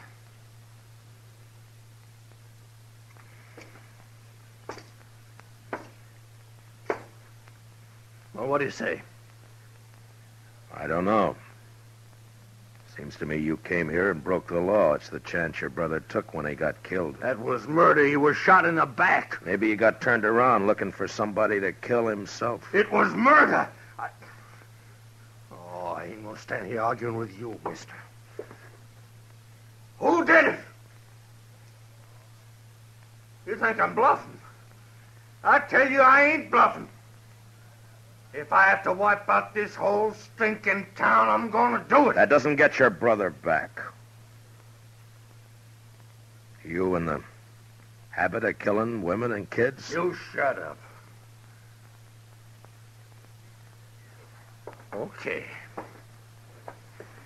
Sanders, Carger, start with 2 of them. Take them outside. That fella. You. And him. No. Oh, no, not Dave. Oh, No, you can't. No, not Dave. No. Brill, you're crazy. You do this and they won't even hang you. You'll be torn to pieces. You won't be around to see it. All right, go on, get him outside. Well, anybody got anything to say? Anybody gonna say who killed my brother? I'll tell you something, you yellow, gutless coyote! Yellow, gutless,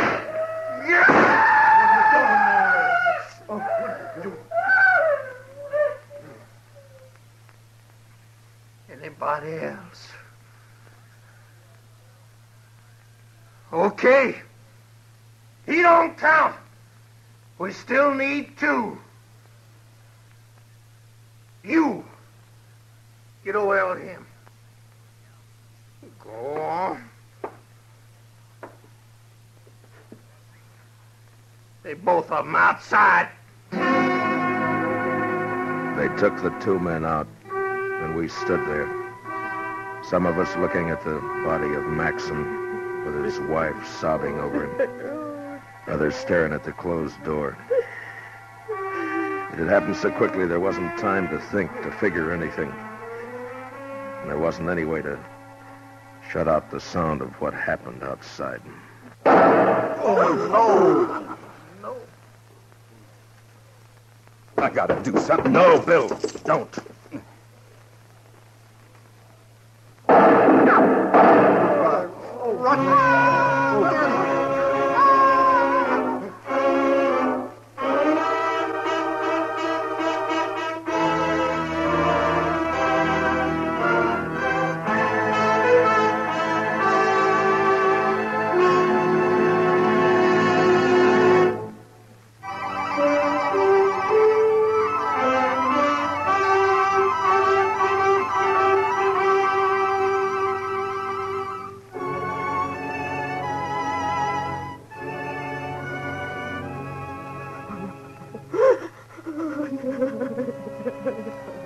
Except for Maxon's wife and another woman whose husband had died, there was a quiet now in the warehouse. The killers didn't come back in again. Maybe for what they'd done, they didn't have the nerve right then. It takes nerve to look at the faces of the ones who are left. I found out that there'd been 12 of them who'd ridden in. Now with the one who was gone, there were 11. I talked to the boys who had done the shooting at the gang. 2 of them were willing to give up, but 2 others weren't, and I didn't blame them. We waited, Chester, Bill Holton, and me in a corner trying to make a plan. An hour went by. An early evening chill found its way into the warehouse.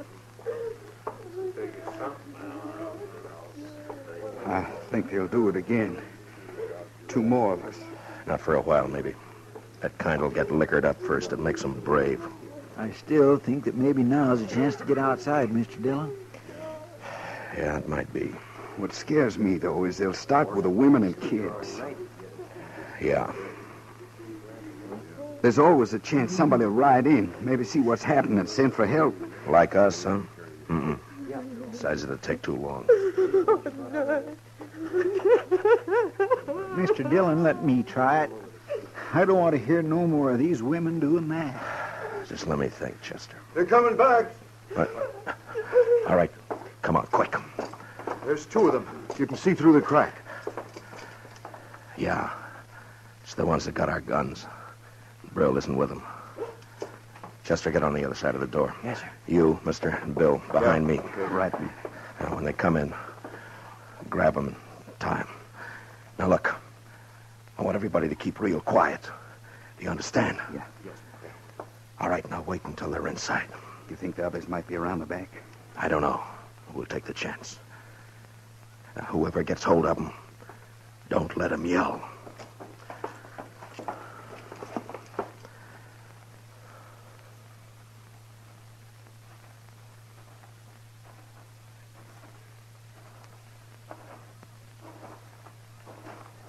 Hey, let me have a drink, will you? Here. What do you think? What? In there. How should I know? Well, we shouldn't hang around too long. I figure we ought to start riding. Well, you know Brill. It was the kid. He thought a lot of them. Yeah. Hey, there's one woman in there, though. Did you see her? Tall one? Oh, no, with the old man, the pretty one, the little. Oh, yeah. Yeah. Maybe we get her out here and the others will talk. Might be. I ain't saying it will make them talk, but a lot of men in there are soft about women. What about Brill? Nah, he don't care. He wants to find out who killed the kid. Maybe we can get him to talk. Sure. Might be fun.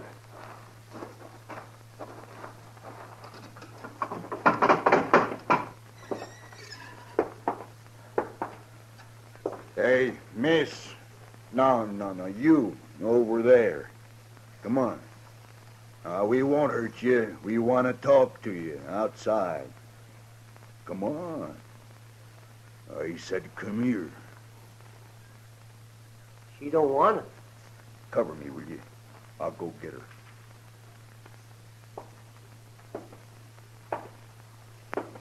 All right, now.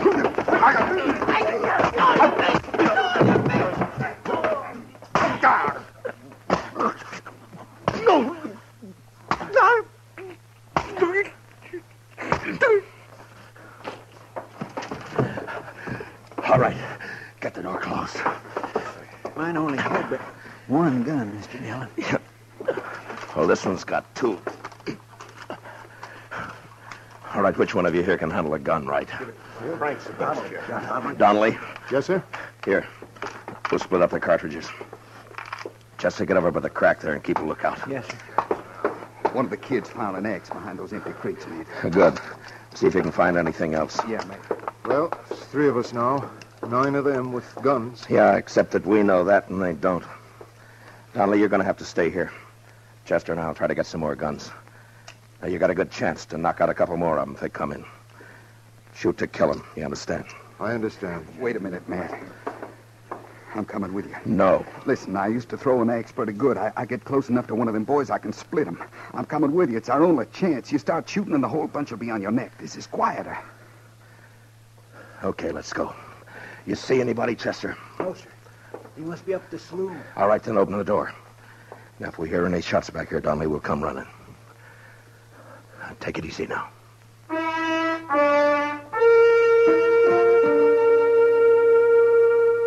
We got outside and made a run over to some dugouts. Up the street, we could hear the killers still drinking their courage back. If it had just been the 3 of us against them, we might have taken a chance, but with the women and kids in the warehouse, we couldn't do that. We'd have to pick them off if we could, one by one. And the first shot we fired, there was going to be trouble. Out to the left of the warehouse in the evening shade, I saw the bodies of the two men they'd shot down. A dog was moving around, whimpering. A couple of minutes went by, and then we started around the back and made our way up behind the saloon. If we get in by the back door, Mr. Dillon, you think we could surprise them? We can't take the chance, Chester. Not with only two guns. They get us, and you know what'll happen. Yes, sir. One of them's coming out. Look. Yeah? It's the fella shot Dave Maxon. He's heading this way. You think he's... Oh. Bill? Yeah? Think you can get him from here? A little closer, maybe. Not from here. He's got two guns on him. We need them. Stay in line with the post. We'll cover you. Okay. I saw Holden's big fist tighten around the axe handle. He moved out and down the alley in line with the post. The killer never looked up. He just stood there, head down, swaying a bit. Then Holden stopped. His arm raised up and back. And the axe caught a gleam of light and must have thrown it into the killer's eye. He had just time to look up and see the thing before it caught him square.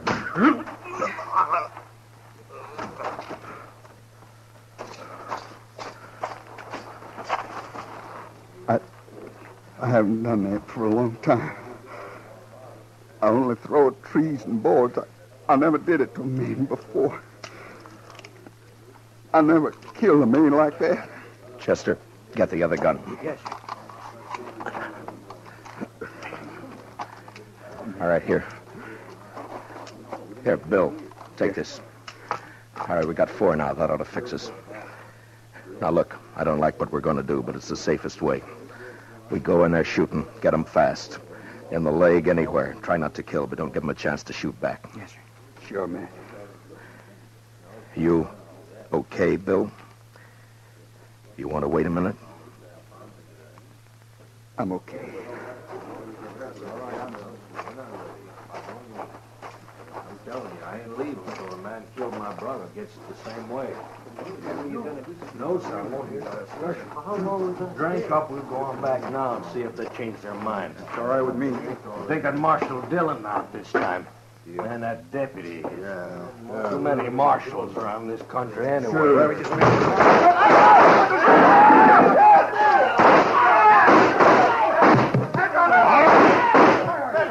All right, that's enough. That's enough. Keep your hands where they are, Brill.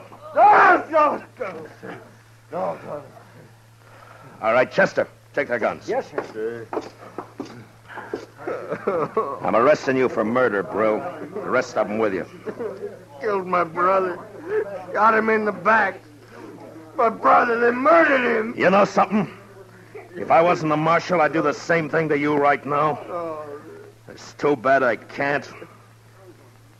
I hope it hurts when they hang you, Brill.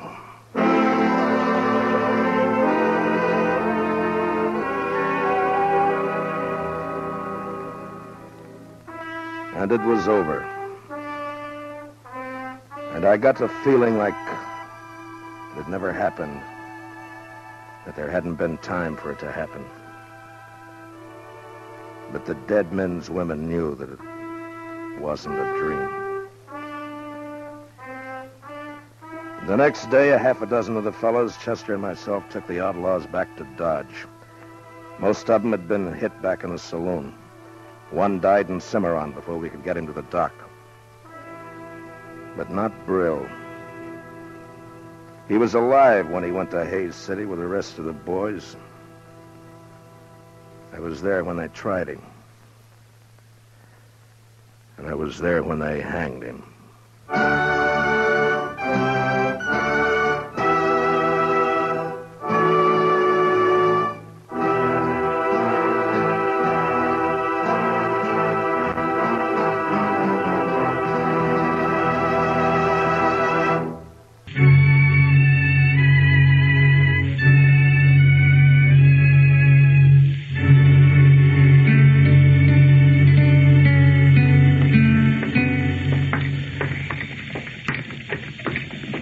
it's a cold morning, Mr. Dillon. Yeah. I'm ready for spring, Chester. The tail end of winter always gets on my nerves. Well, it shouldn't be long now. The worst of it's bound to be over. Well, I hope so. Here, let's try Delmonico's here, huh? I'm always ready to eat, Mr. Dillon. Morning, Matt. Chester. Oh, hi, Kitty.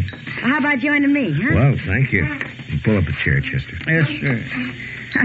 You're up early this morning, Matt. Usually you don't even start breathing till noon. It's too cold to sleep, Kitty. That jail stove always burns itself out about 5 o'clock in the morning. From then on, you just have to... Oh, what is it, Matt? Chester, that second table from the window over there. Those 3 men there, do you know them? No, sir, I don't think I do. Well, I do. Ran into them about 4 years ago out in Arizona territory. That's the Pueblo gang. Never heard of them coming this far east before. Well... You want some help, Mr.? No, just sit tight, Chester. Matt? Order me some sausage and buckwheat cakes, Kitty, will you? I'll be right back. I don't want to stay in this town. I don't like it at all. But go ahead, Dick. Morning, boys. It's the Parks brothers, isn't it? Ed and Rio and Chuck Evans. Well, what about it? Easy, Rio. It's Dillon, the U.S. Marshal, the one I told you about. Yeah, I'll bet you did. What'd you tell him, Chuck? Look, Dillon, our food's getting cold. You got something on your mind or not? Nothing important, Rio. I figure it's quite an honor to have the Pueblo gang in town. I just thought I'd drop over and tell you how I felt about it. And how do you feel? Well, that depends, Ed. Are you boys here on business or pleasure? Does it make a difference? Yeah. Marshal? Yeah, it makes a difference. I know your reputation west of here. Half the stage holdups in the last 5 years from Colorado to the California border can be laid right at your door. But as far as I know, you're clean in Dodge City so far. Now, look, all right, Dillon, you just keep it that way. You make one move here and your time's up. Right then, you're short and I'll take you, all 3 of you. You understand? Sure, we understand. We'll think it over, Dillon. Let you know what we decide to do. Rio, you talk too much. Now, see you around, boys. You can put the gun away now, Chester. All right. I was just going to be ready in case. Matt, I thought I'd tell you. Those boys are mean. They were in the Texas Trail last night. They're just downright mean. Yeah, I know. What do we do, Mr. Dillon? Run them out of town? Not unless they give us some reason to, Chester. Yes, sir. The law doesn't say you can hang a man because he might steal a horse. Yeah, forget it. Let's eat, huh?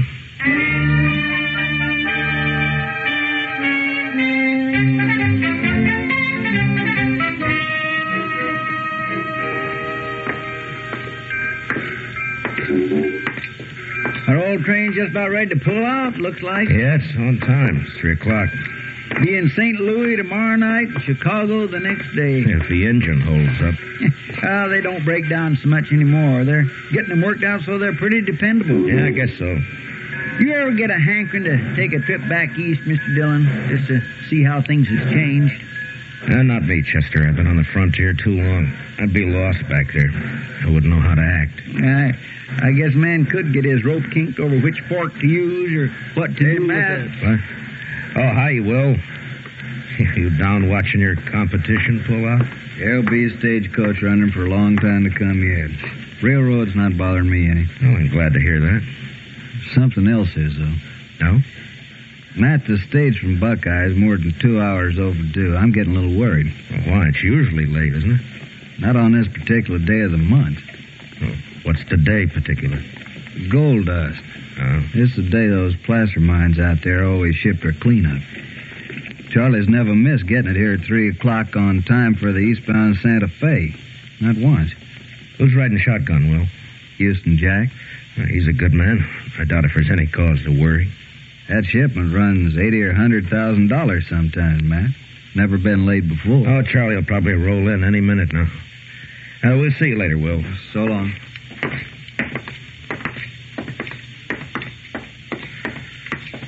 What do you think, Mr. Dillon? Same as you do, Chester. Let's ride out and meet that stage.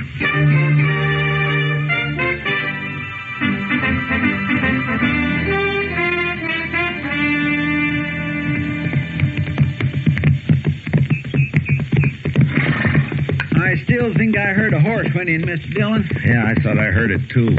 We must be an hour and a half from town the way the stage runs. He sure is late, all right. I hope late is all it is, Chester. I hope it's not... There it is again, Mr. Dillon.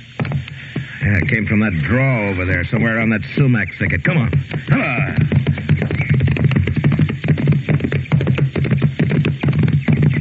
Look, Mr. Dillon. Wheel tracks leading off the trail. Yeah. Running at a dead gallop and out of control, looks like.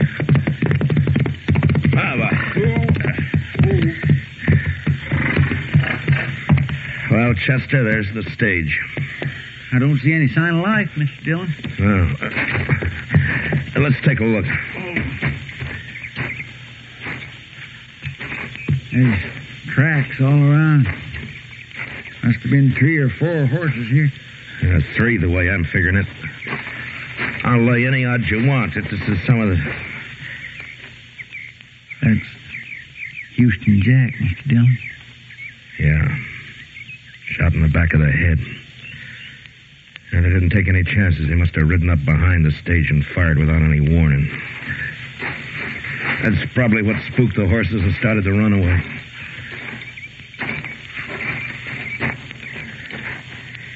Yeah, they shot the lead horse. It's an old trick. Charlie's still up here on the box. They got him, too. That strong box has been forced open. It's empty. All right, Chester, let's cut these horses loose and get them out of the traces, huh? All right, sir. Come on now, boy.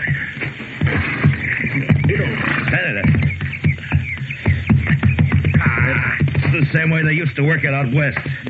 Shoot the guard in the back and let the team run until they're far enough off the trail and then kill the lead horse to stop them. You mean that Pueblo gang? Yeah, who else? Oh! That's a good thing there weren't any passengers. They'd have got the same treatment. All right, there you go, boy.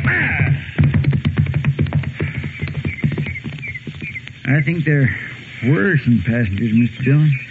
One, at least. What? There's a couple of trunks tied on top and a carpet bag of some kind inside the stage. Here, let's have a look.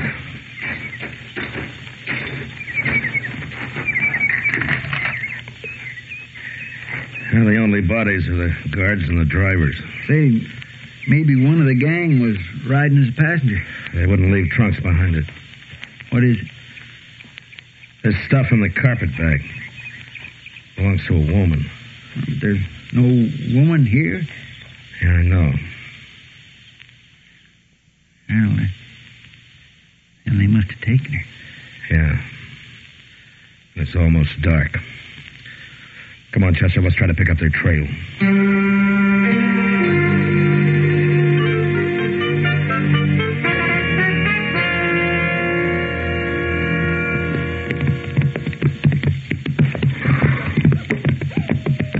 It's just no use going any farther, Mr. Dillon. It's too dark to tell what we're doing. Well, they were heading toward the river here. Let's take a look through these willows, and if we don't find anything, then we'll ride on back to town. All right, sir. I still keep getting a faint whiff of wood smoke from somewhere. I sure wish we would find the fire. It's getting colder in the... Wait a minute. Look over there. Well, I'll swear. It's fire, all right. Or what's left of one, Mr. Dillon. You suppose they're still there? I don't know. Let's leave the horses here and go up on foot, huh? All right, sir. Well, there's nothing moving. No signs of life. They couldn't have left too long ago. That fire would have burned itself out. Well...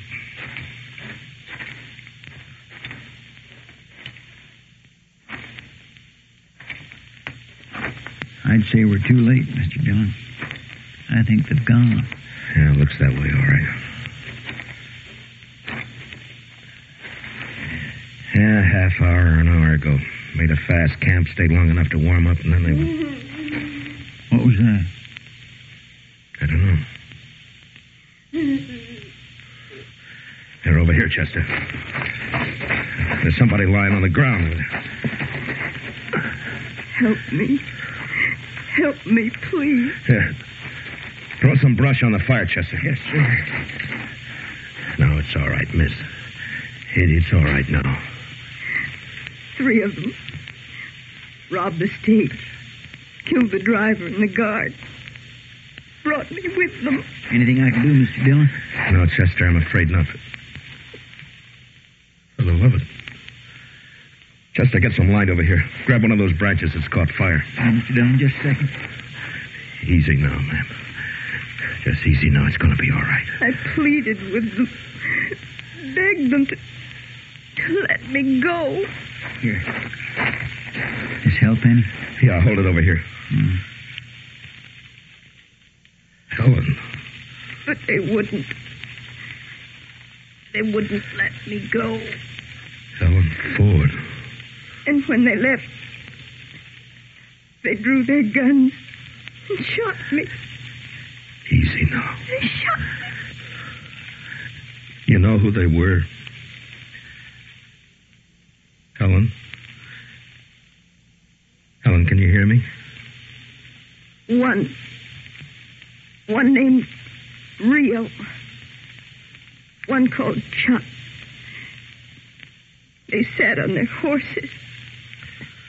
Shot me. Then they laughed. She's in awful bad shape, Mr. Dillon. We ought to get her to doc. Shot me. And laughed. But it didn't matter. Not that. No.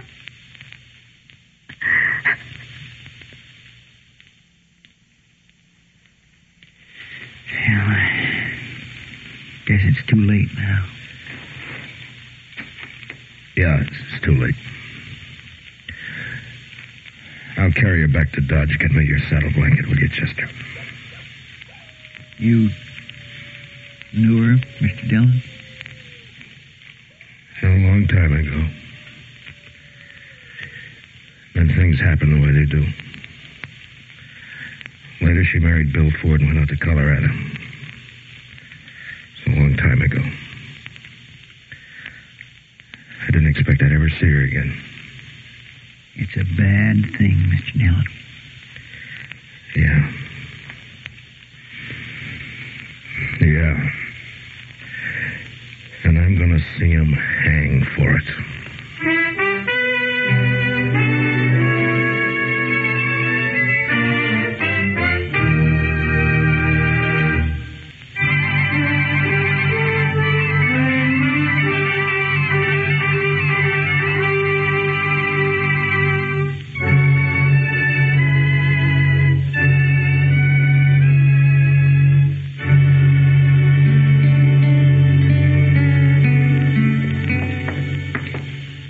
Over here, Chester, we'll check the livery stable first. Yes, sir. They could have pulled out, of course, but I'll lay odds they came straight back into town. It won't take long to find out. Now, let's go in. Who's there? Who is it? It's Matt Dillon. Is that you, Mr. Kelvin? Oh, yeah, sure is, Marshal. Here, let me get a lantern lit. I'm just fixing to lock up the stable and go over and grab myself a bite to eat. Running things alone again tonight. The confounded boy didn't show up. Like he's not drunk and clean. There. Now, come on, Marshal. We got a fire going back in the office. Come on back. Set us. I'd like to, Kelvin, but we don't have time. I'm looking for some horses. Well, I got 'em, Marshal. You want to buy, trade, or hire? Just look. Yeah. There are 3 fellows staying over at the Dodge House. They've been there about a week. Ed and Rio Parks and Chuck Evans. They're keeping their horses here. Yeah, they are, right back here. And if I ever saw a ruination of good horse flesh, this is it. There. Take a look there. That one belongs to the oldest Parks boy, Ed, and the one next to it's Rio's. They've been rode, Mr. Dillon. They've been rode plenty. Yeah. What time they come in, Kelvin? Well, about an hour ago, more or less. They're gone since forenoon, just come back a little while ago. Look at that horse. Been rubbed down twice. He's still wet. They didn't say where they'd been, did they? No, not them. They ain't the talking kind. Just left their horses and went on over to the hotel. Well, wherever they was, though, they must have been riding like the devil himself was chasing them. Well, maybe he was. Thanks, Mr. Kelvin. Well, yeah. Sure. Well, I guess there's not much doubt of it, Chester. No, sir. It was them, all right. And I could have stopped it before it happened. A man shouldn't be jailed on suspicion, I figured, just because he might do something wrong. Well, my. Everybody has to play it the way he sees it. And only sometimes you can see it a lot plainer afterward. What are we going to do? Go get him, that's all.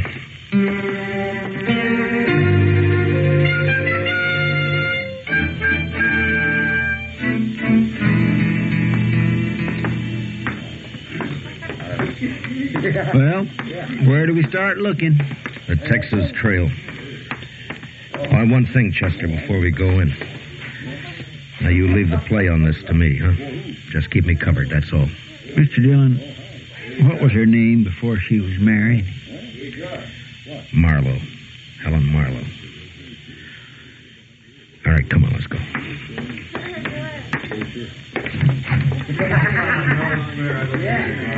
Well, it was a real dull evening up until now. How are you, Matt? Chester? Hi, Miss Kitty. I'm looking for the Pueblo gang. Have any of them been in here?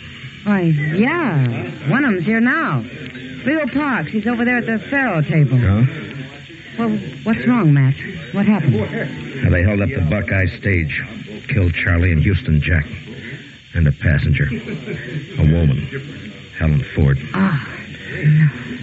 All right, Chester. Oh, be careful, Matt. Yeah, sure, Kitty. Just cover me, Chester. That's all. Yes, sir. Man, 500 there. 500 says I've got the car. That's too much for me. Are you going to cover me or not? What's the matter? You all a bunch of pikers? Maybe they haven't been out robbing stagecoaches, Rio. What do you mean by that? Maybe they don't make their living by killing women. Dillon, a man could get in trouble shooting off his mount that way. You're already in trouble. All right, boys, Rio's checking in his hand. The game's over. You can slide out at the end of the table over there. You're under arrest for murder, Rio. Don't know what you're talking about, Dillon. Murder. A murder that you're going to hang for. Now, where are the other two? Go find them if you want them. I'm going to as soon as I finish with you.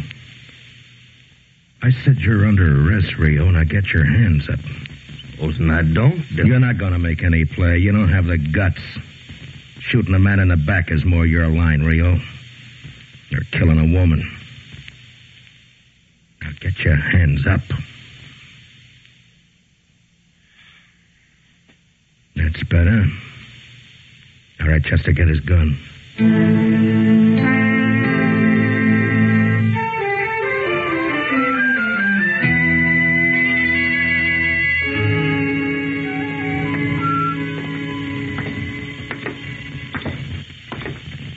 Seems like it's getting colder, Mr. Dillon.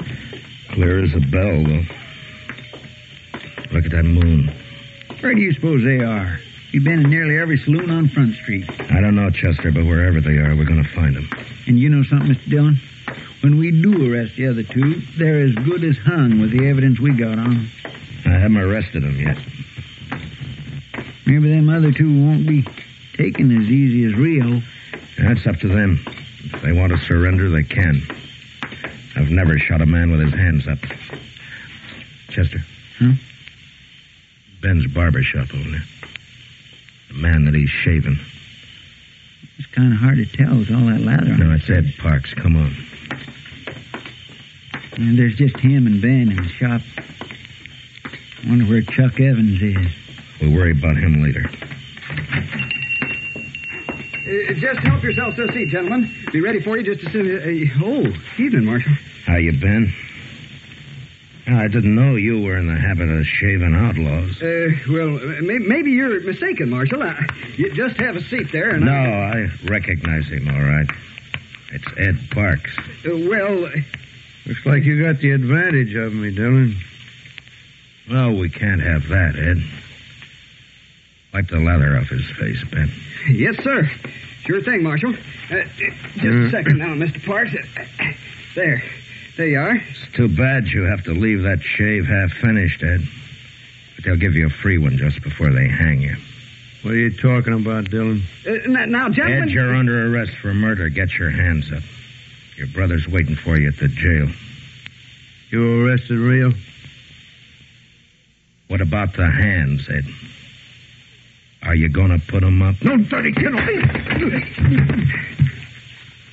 Huh? That was a fast move for a barber, Ben. I knew he had a gun under the towel, Marshal, but of course I couldn't say anything about it. Well, thank you, Ben. And if you'll send the bill for your shaving mug to the stage company, they'll probably take care of it for you. Yes, sir, Mr. Dillon. Chester, spill some water on him. I want him to walk to jail.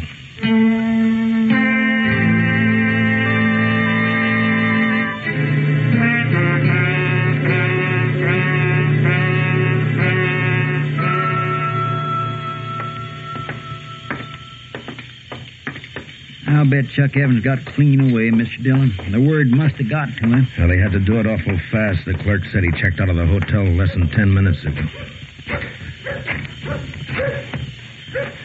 Kelvin? The light must hurt his eyes. He never keeps a lantern burning. Afraid of fire, maybe. Kelvin? Are you there, Kelvin? Yes. Hey, what's wrong? Who is it? Matt Dillon. Oh. Strike a light. A man could fall over something in this stable and break his neck. All right. I just don't get excited. I'm used to it myself. I know just where everything is and don't see any point in wasting oil when Now, what's on your mind, Marshal? Chuck Evans. Is his horse still here? Yes, indeed. It most certainly is. As a matter of fact, he's back there saddling up right now. Good. I told him it seemed like a fool time of night to start out on a trip. You can't reason with anybody that treats horses the way that bunch does. I guess not.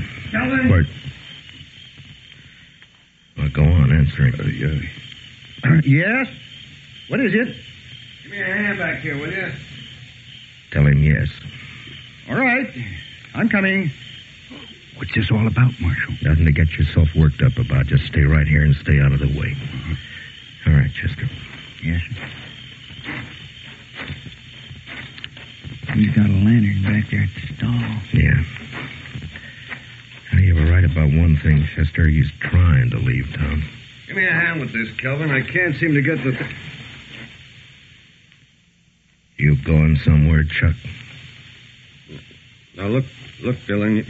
You got nothing on me. Lay off. The Parks boys are in jail. I don't know anything about it, Dillon. You can't prove a thing, and you can't shoot me. I'm not even wearing a gun. It's hanging there on the saddle horn. Yeah. So I see. If the other boys did something, I don't know anything about it. You're a liar, Chuck. And you're a coward. You've got no call to talk like Shut up. Now, you're under arrest. Chester, get his gun off his saddle. Look out, Mr. Dillon. He's got another gun. I'll kill you, Dillon. Say, help me.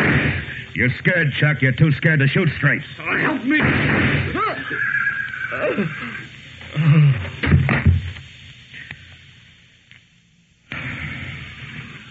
Well, I guess that does it, Chester. Come on. What is it, Marshal? What happened? Evans is dead. The Parks boys are going to hang. You're short 3 customers, Kelvin. Well, who's going to pay the stable bill? The stable bill? Yeah. Oh, you got their horses. Sell them. Oh, yeah, I never thought of that. Well, it serves them right. Anybody that would treat a horse the way that bunch did, Davis. I guess it's over, Mr. Dillon. Yeah, it's over, Chester. And it's just as well. This country would be a lot better off with them fellas dead than alive. I guess so. Even the moon looks brighter. Yeah. Mr. Dillon, you're still thinking you should have jailed him on suspicion, aren't you? No, I'd have half a Dodge in jail if I started that. No, Chester, it's the kind of a chance a lawman has to take. Yes, sir. Whether he likes it or not. Yes, sir. But I'm not liking it much right now. In the morning, I'm going to have a talk with the preacher about holding a service for Helen. It's about all I can do for her now.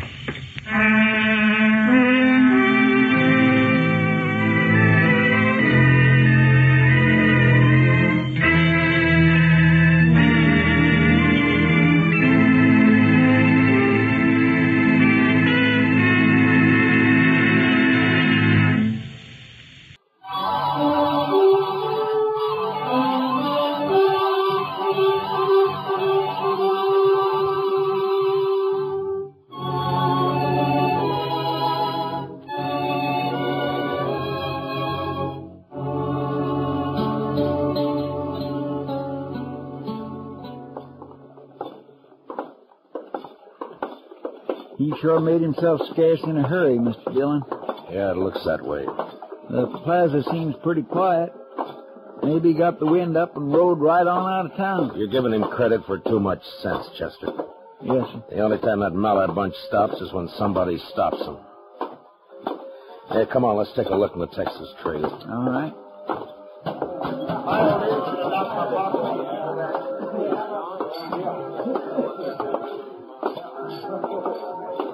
Matt, something wrong? Kitty, I'm looking for Billy Mallard. Ah. Has he been around? Take a look at the mirror back of the bar. He's shot up half the town already and passed the word out that he's going to shoot up the rest of it before midnight. When was he here? Half an hour ago, Matt. Drunk, mean. I can't stand him or his father. Maybe they do own half of Texas, but I hate them. Well, they're Texans, Miss Kitty, and that means they've always got to be Chester. trying to... I told the Mellors when they brought their cattle up here last year that they'd have to act civilized. Come on, Chester. Sounded like it's up at the west end of the plaza. Yeah. It's probably the Occidental. Oh, just a second, Marshal. What? Oh, what is it, Mr. Colby? About those pistol shots, Marshal.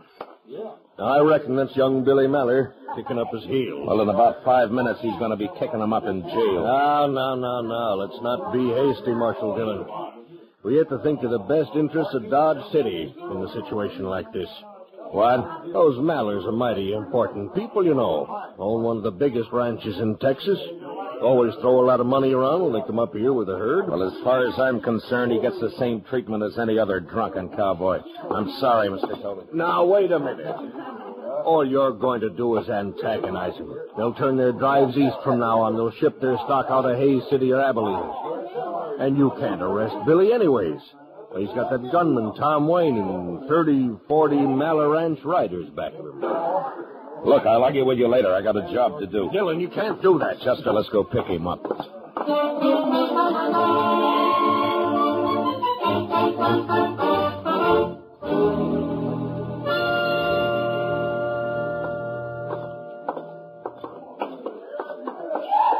That's him, all right, Mr. Dillon. Standing there in the light. Yeah. I see him. Must be a dozen or more of his riders with him. Chester, you keep Tom Wayne covered. The rest of them will wait for him to make the first move. I'll take Billy. Yes, sir. Mallard! Ah. Hold on, Billy. Well, now, what do we got here? Local marshal, huh? Put the gun away, Mallard.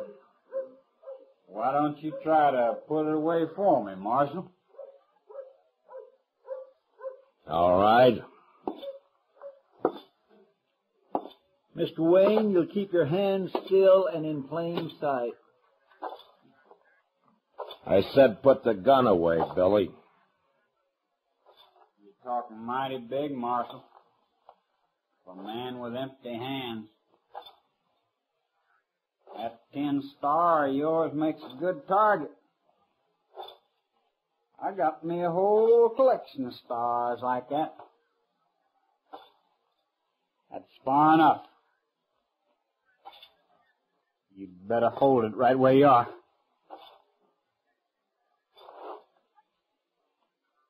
I gave you 2 warnings, Billy. That's one more than I usually give a man. Now you hand over that gun. I told you to take it if you think you can. Let it go. You bend that gun barrel someday, Marshal. Laying it over a man's head that way. Don't worry about it, Wayne. As long as it's not your head. I'm not worried. I would be, though, if I was wearing that star of yours. Why? Old King Mallard, he don't like badge toters much. Especially when they buffalo the boy here. And he better leave the boy at home when he brings a herd north. Does he get away with this kind of behavior down there? He does. Well, here it's different. You can see for yourself. Maybe it ain't over yet, either. You weren't figuring on drawing a hand, were you, Wayne? It's nothing to me, Marshal. Not unless I get orders from Cain. Well, he knows where he can find me. Yeah, I reckon. All right. The rest of you men. You can stay up all night, spend your money, do as you please. With one exception. If any one of you pulls a gun inside the city limits of Dodge, you'll get the same treatment as young Maller here. Is that clear? Come on, let's go. All right, Chester, let's drag him over to the jail.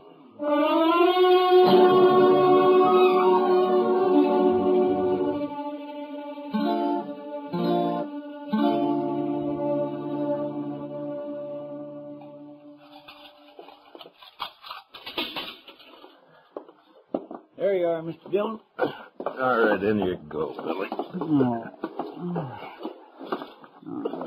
Sure he is out cold. Well, it's better than having a bullet in the stomach. That's what he was asking for. He certainly was.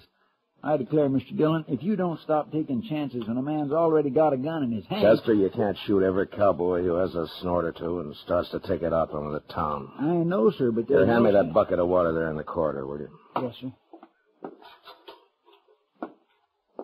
Yeah. All right, Billy.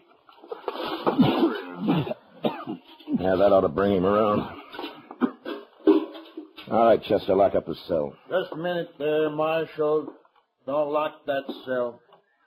Lock it up, Chester. Yes, sir. Yeah, I just told you to stop that. Matter, didn't you hear me?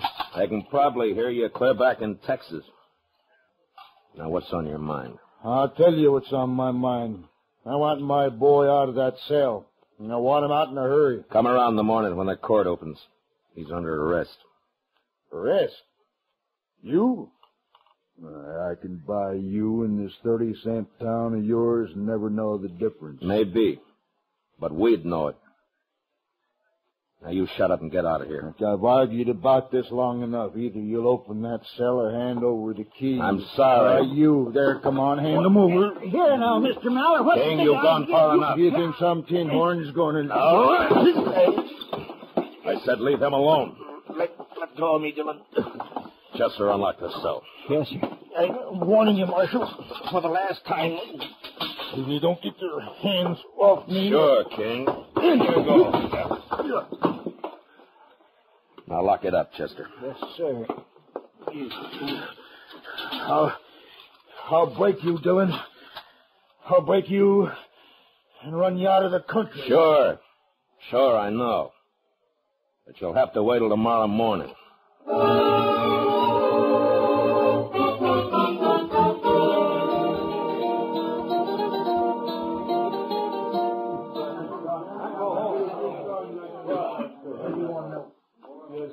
Kind of quiet around town, Mr. Dillon, with them Mallers locked up. You and Chester look thirsty, Matt. I brought you a pitcher of beer. On the house. Well, it's not a bad idea, Kitty. Well, thank you.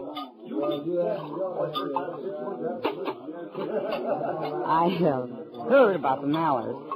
They ought to be locked up in the same cell. They're two of a kind. Well, Kitty, I don't know. Kid always has had his way paved for him by the old man's money. I don't know who's more to blame. Excuse me, Kitty. Uh-huh. But I don't know exactly what I'm supposed to do here. Well, you'll learn, honey. Oh, Matt, I don't think you've met Nora Beale. Huh? Matt Dillon, Nora, and Chester Proudfoot. Proud to know you. How do you do, ma'am? Well, now, honey, all you got to do right now is just stand around and look beautiful. I'll be along in a second and show you the ropes. Oh, well, thank you, Kitty. I'm very pleased to have met both of you. Thank you. Likewise, ma'am. Oh, where'd she come from? She's new in Dodge, isn't she? Oh, yeah. She's real sweet, Matt. She's a singer from Chicago or somewhere. She got stranded here a couple of days ago. She only plans to work a week and make Excuse enough me, Miss Kitty. Mr. Dillon, look. There's King Maller. What? Over at the bar there with Mr. Kelby. Well, what's he doing out of jail, Matt? My gracious, you arrest a man and throw him in jail, and an hour and a half later he's out loose again. It's aggravating. But I'm sure he didn't mean any harm by it, Mr. Miller. It's just that sometimes he's got... Well, now. Now, Marshal, let's keep our tempers. Shut up. King, how did you get out of jail? When I've got anything to say to you, Dillon, I'll look you up. Now, Marshal, it's all perfectly legal. Mayor came down to his office, he fixed bail, and he released Mr. Maller and his son. They're both out, huh? Who went bail for this, Covey? Now, it's all in the best interest of the town, Marshal. Just like I've been telling Mr. Maller here. It was just a misunderstanding, and all of us hope he won't hold it against us. Covey, I ought to run you in for obstructing justice. What's going on? Somebody fired from the street, Mr. Dillon. I'll go out there. What? What is it, Kitty? Nora Beale got hit, Matt. She's hurt. Bad.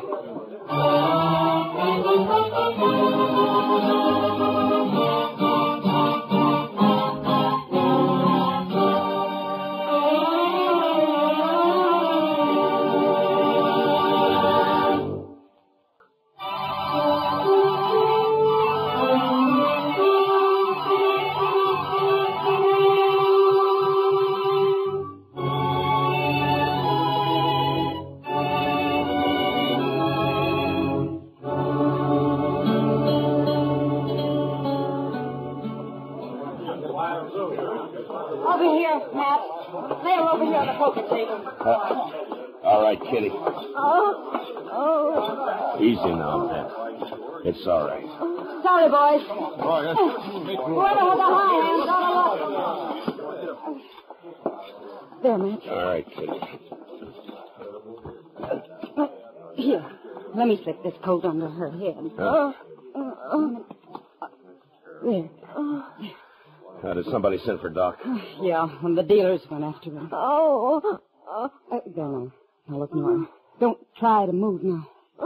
Looks like she was hit twice. Matt, do you think that she have a chance at all? I don't know, Kitty. Poor kid. It's all right, honey. Doc will be here soon.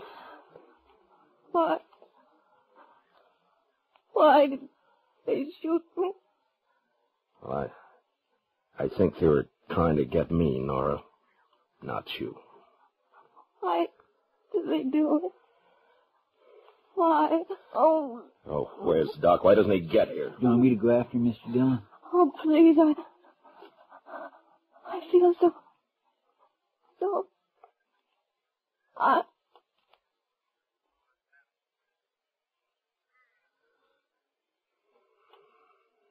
No, Chester, there's no need for Doc to hurry now. Matt, she was so... Yeah. Well, Doc can take care of her when he gets here.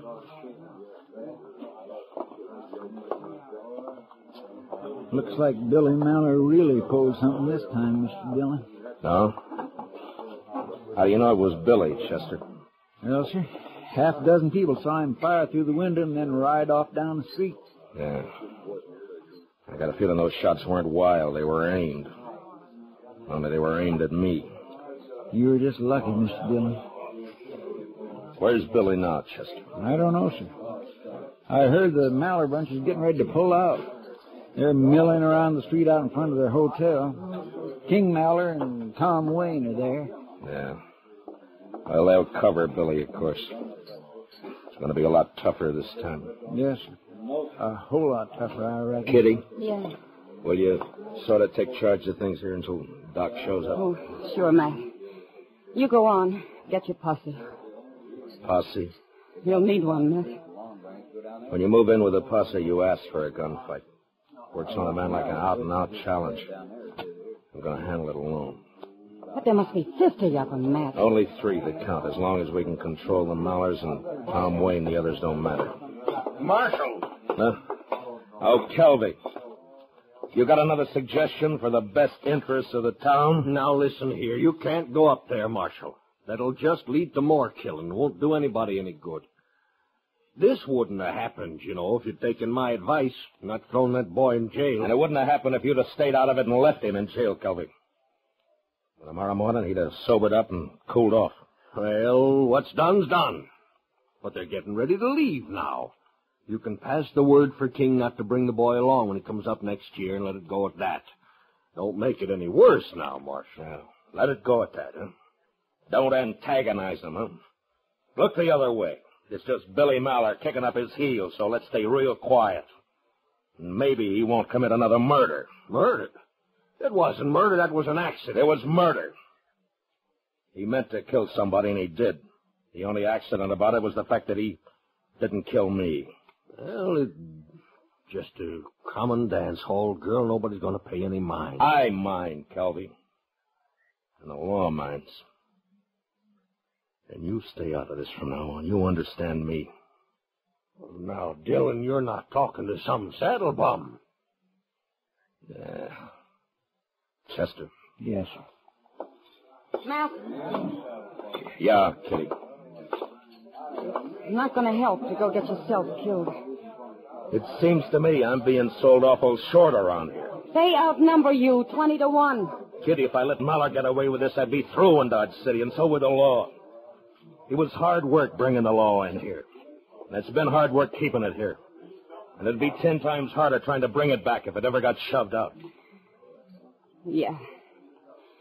All right, Matt. But do one thing, will you? What? Wait here. I'll be right back. Give me the shotgun, Red. Right. Here. Take this shotgun with you. Red keeps it back at the bar, but you take it, Matt. It'll help the odds a little, at least. It's a good idea, Mr. Dillon. I'd sure feel a lot easier in my mind if you took it. Well, all right. Thanks, Kitty. I'll see you.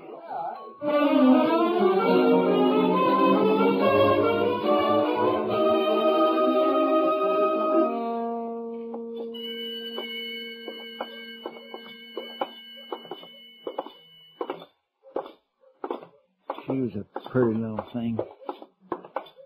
Yeah. Seems a shame.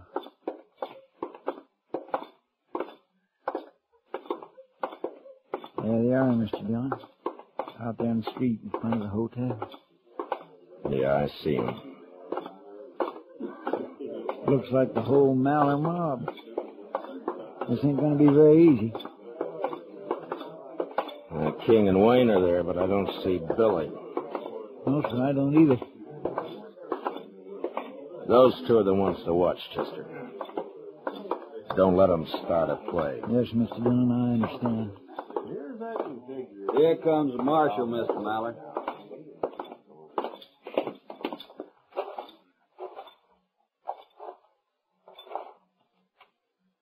King, I want that boy of yours. What's he charged this time, Dillon? Murder? That girl died, man. She died. Now, where's Billy? Where'd you get the idea he had anything to do with it? Half a dozen people saw him fire the shots from the street. Well, I say he wasn't near that street. Well, don't say it to me. Say it in court. Now, where is he, King? Marshal, there's 40 of my riders standing here in the street. Every one of them packing a gun. I suppose you just turn around and start walking. I said, where's Billy? All I got to do is give the word, Dillon. These boys will drop you right in your tracks. You're not giving anybody the word, King. Huh? Buckshot's got a pretty fair spread.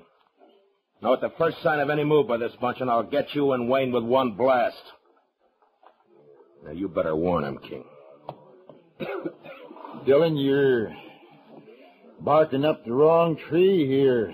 Billy rode out of town, headed south. That's his horse tied there at the rail, isn't it? All right, where is he, King? Inside the hotel? Now, look, Marshal, there's no call for all this. Maybe Billy did get a little bit out of line. He's always been a high-spirited young'un, but there's no reason for us to lose our heads. You know you got no case against him.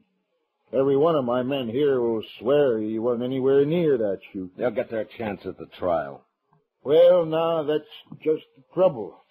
We can't hang around here waiting for a trial. It's costing me money, but I'm willing to spend quite a bit, Marshal, to avoid the inconvenience. Never mind, King.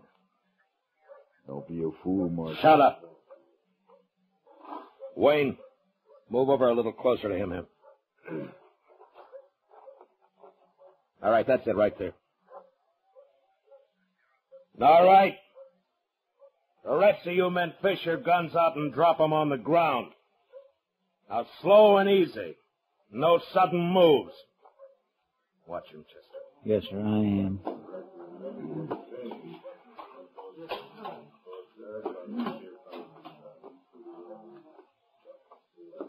All right. Back up now, out into the street, away from those guns. A whole bunch of you. Move!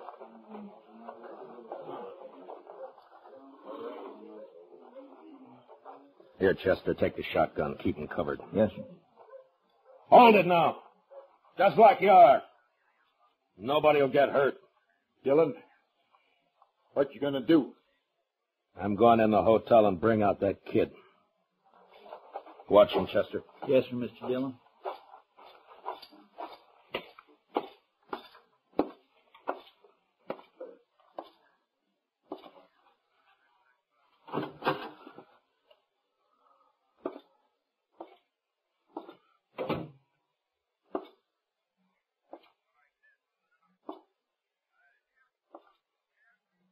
Marshal? Yeah? He's upstairs somewhere. Alone? Yes, sir. Everybody else cleared out. Well, now's your time. Go ahead if you want.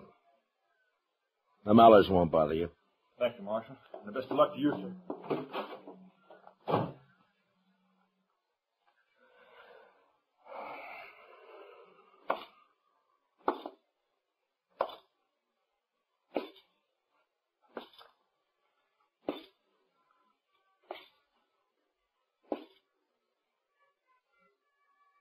Billy?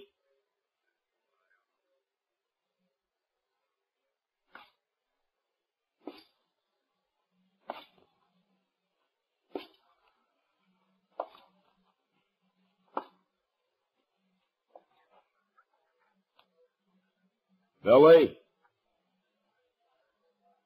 You better give up.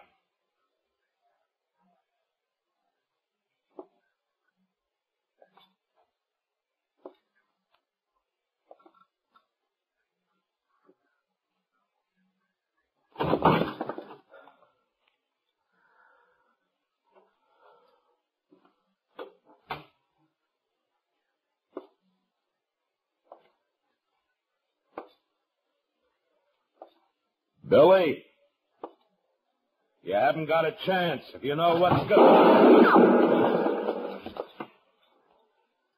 Now hold it, Billy. Throw your gun out into the hall. I'm gonna kill you, Dillon.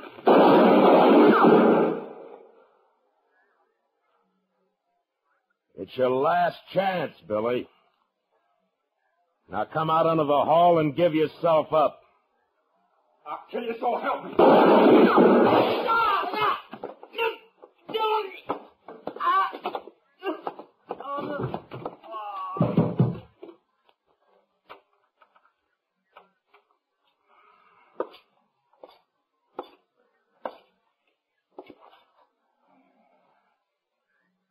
Fool kid.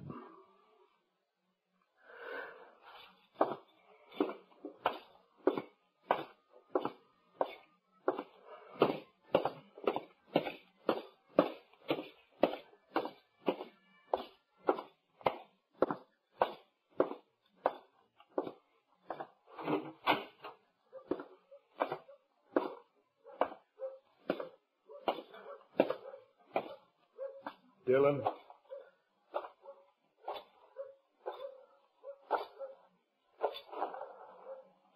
Dillon, Was that... Is he dead? Yeah.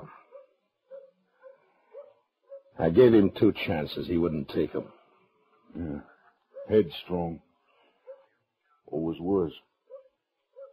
Guess maybe I didn't bring him up right. It's too late to worry about that now. But I'm sorry, King. For Billy and for the girl both. He had it coming. I know that, Marshal. I tried to stop it. Too late. The only way I knew. But you wouldn't bluff.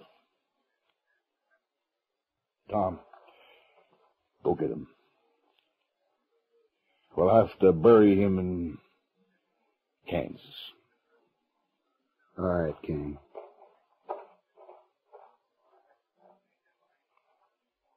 We'll be leaving Dodge right after.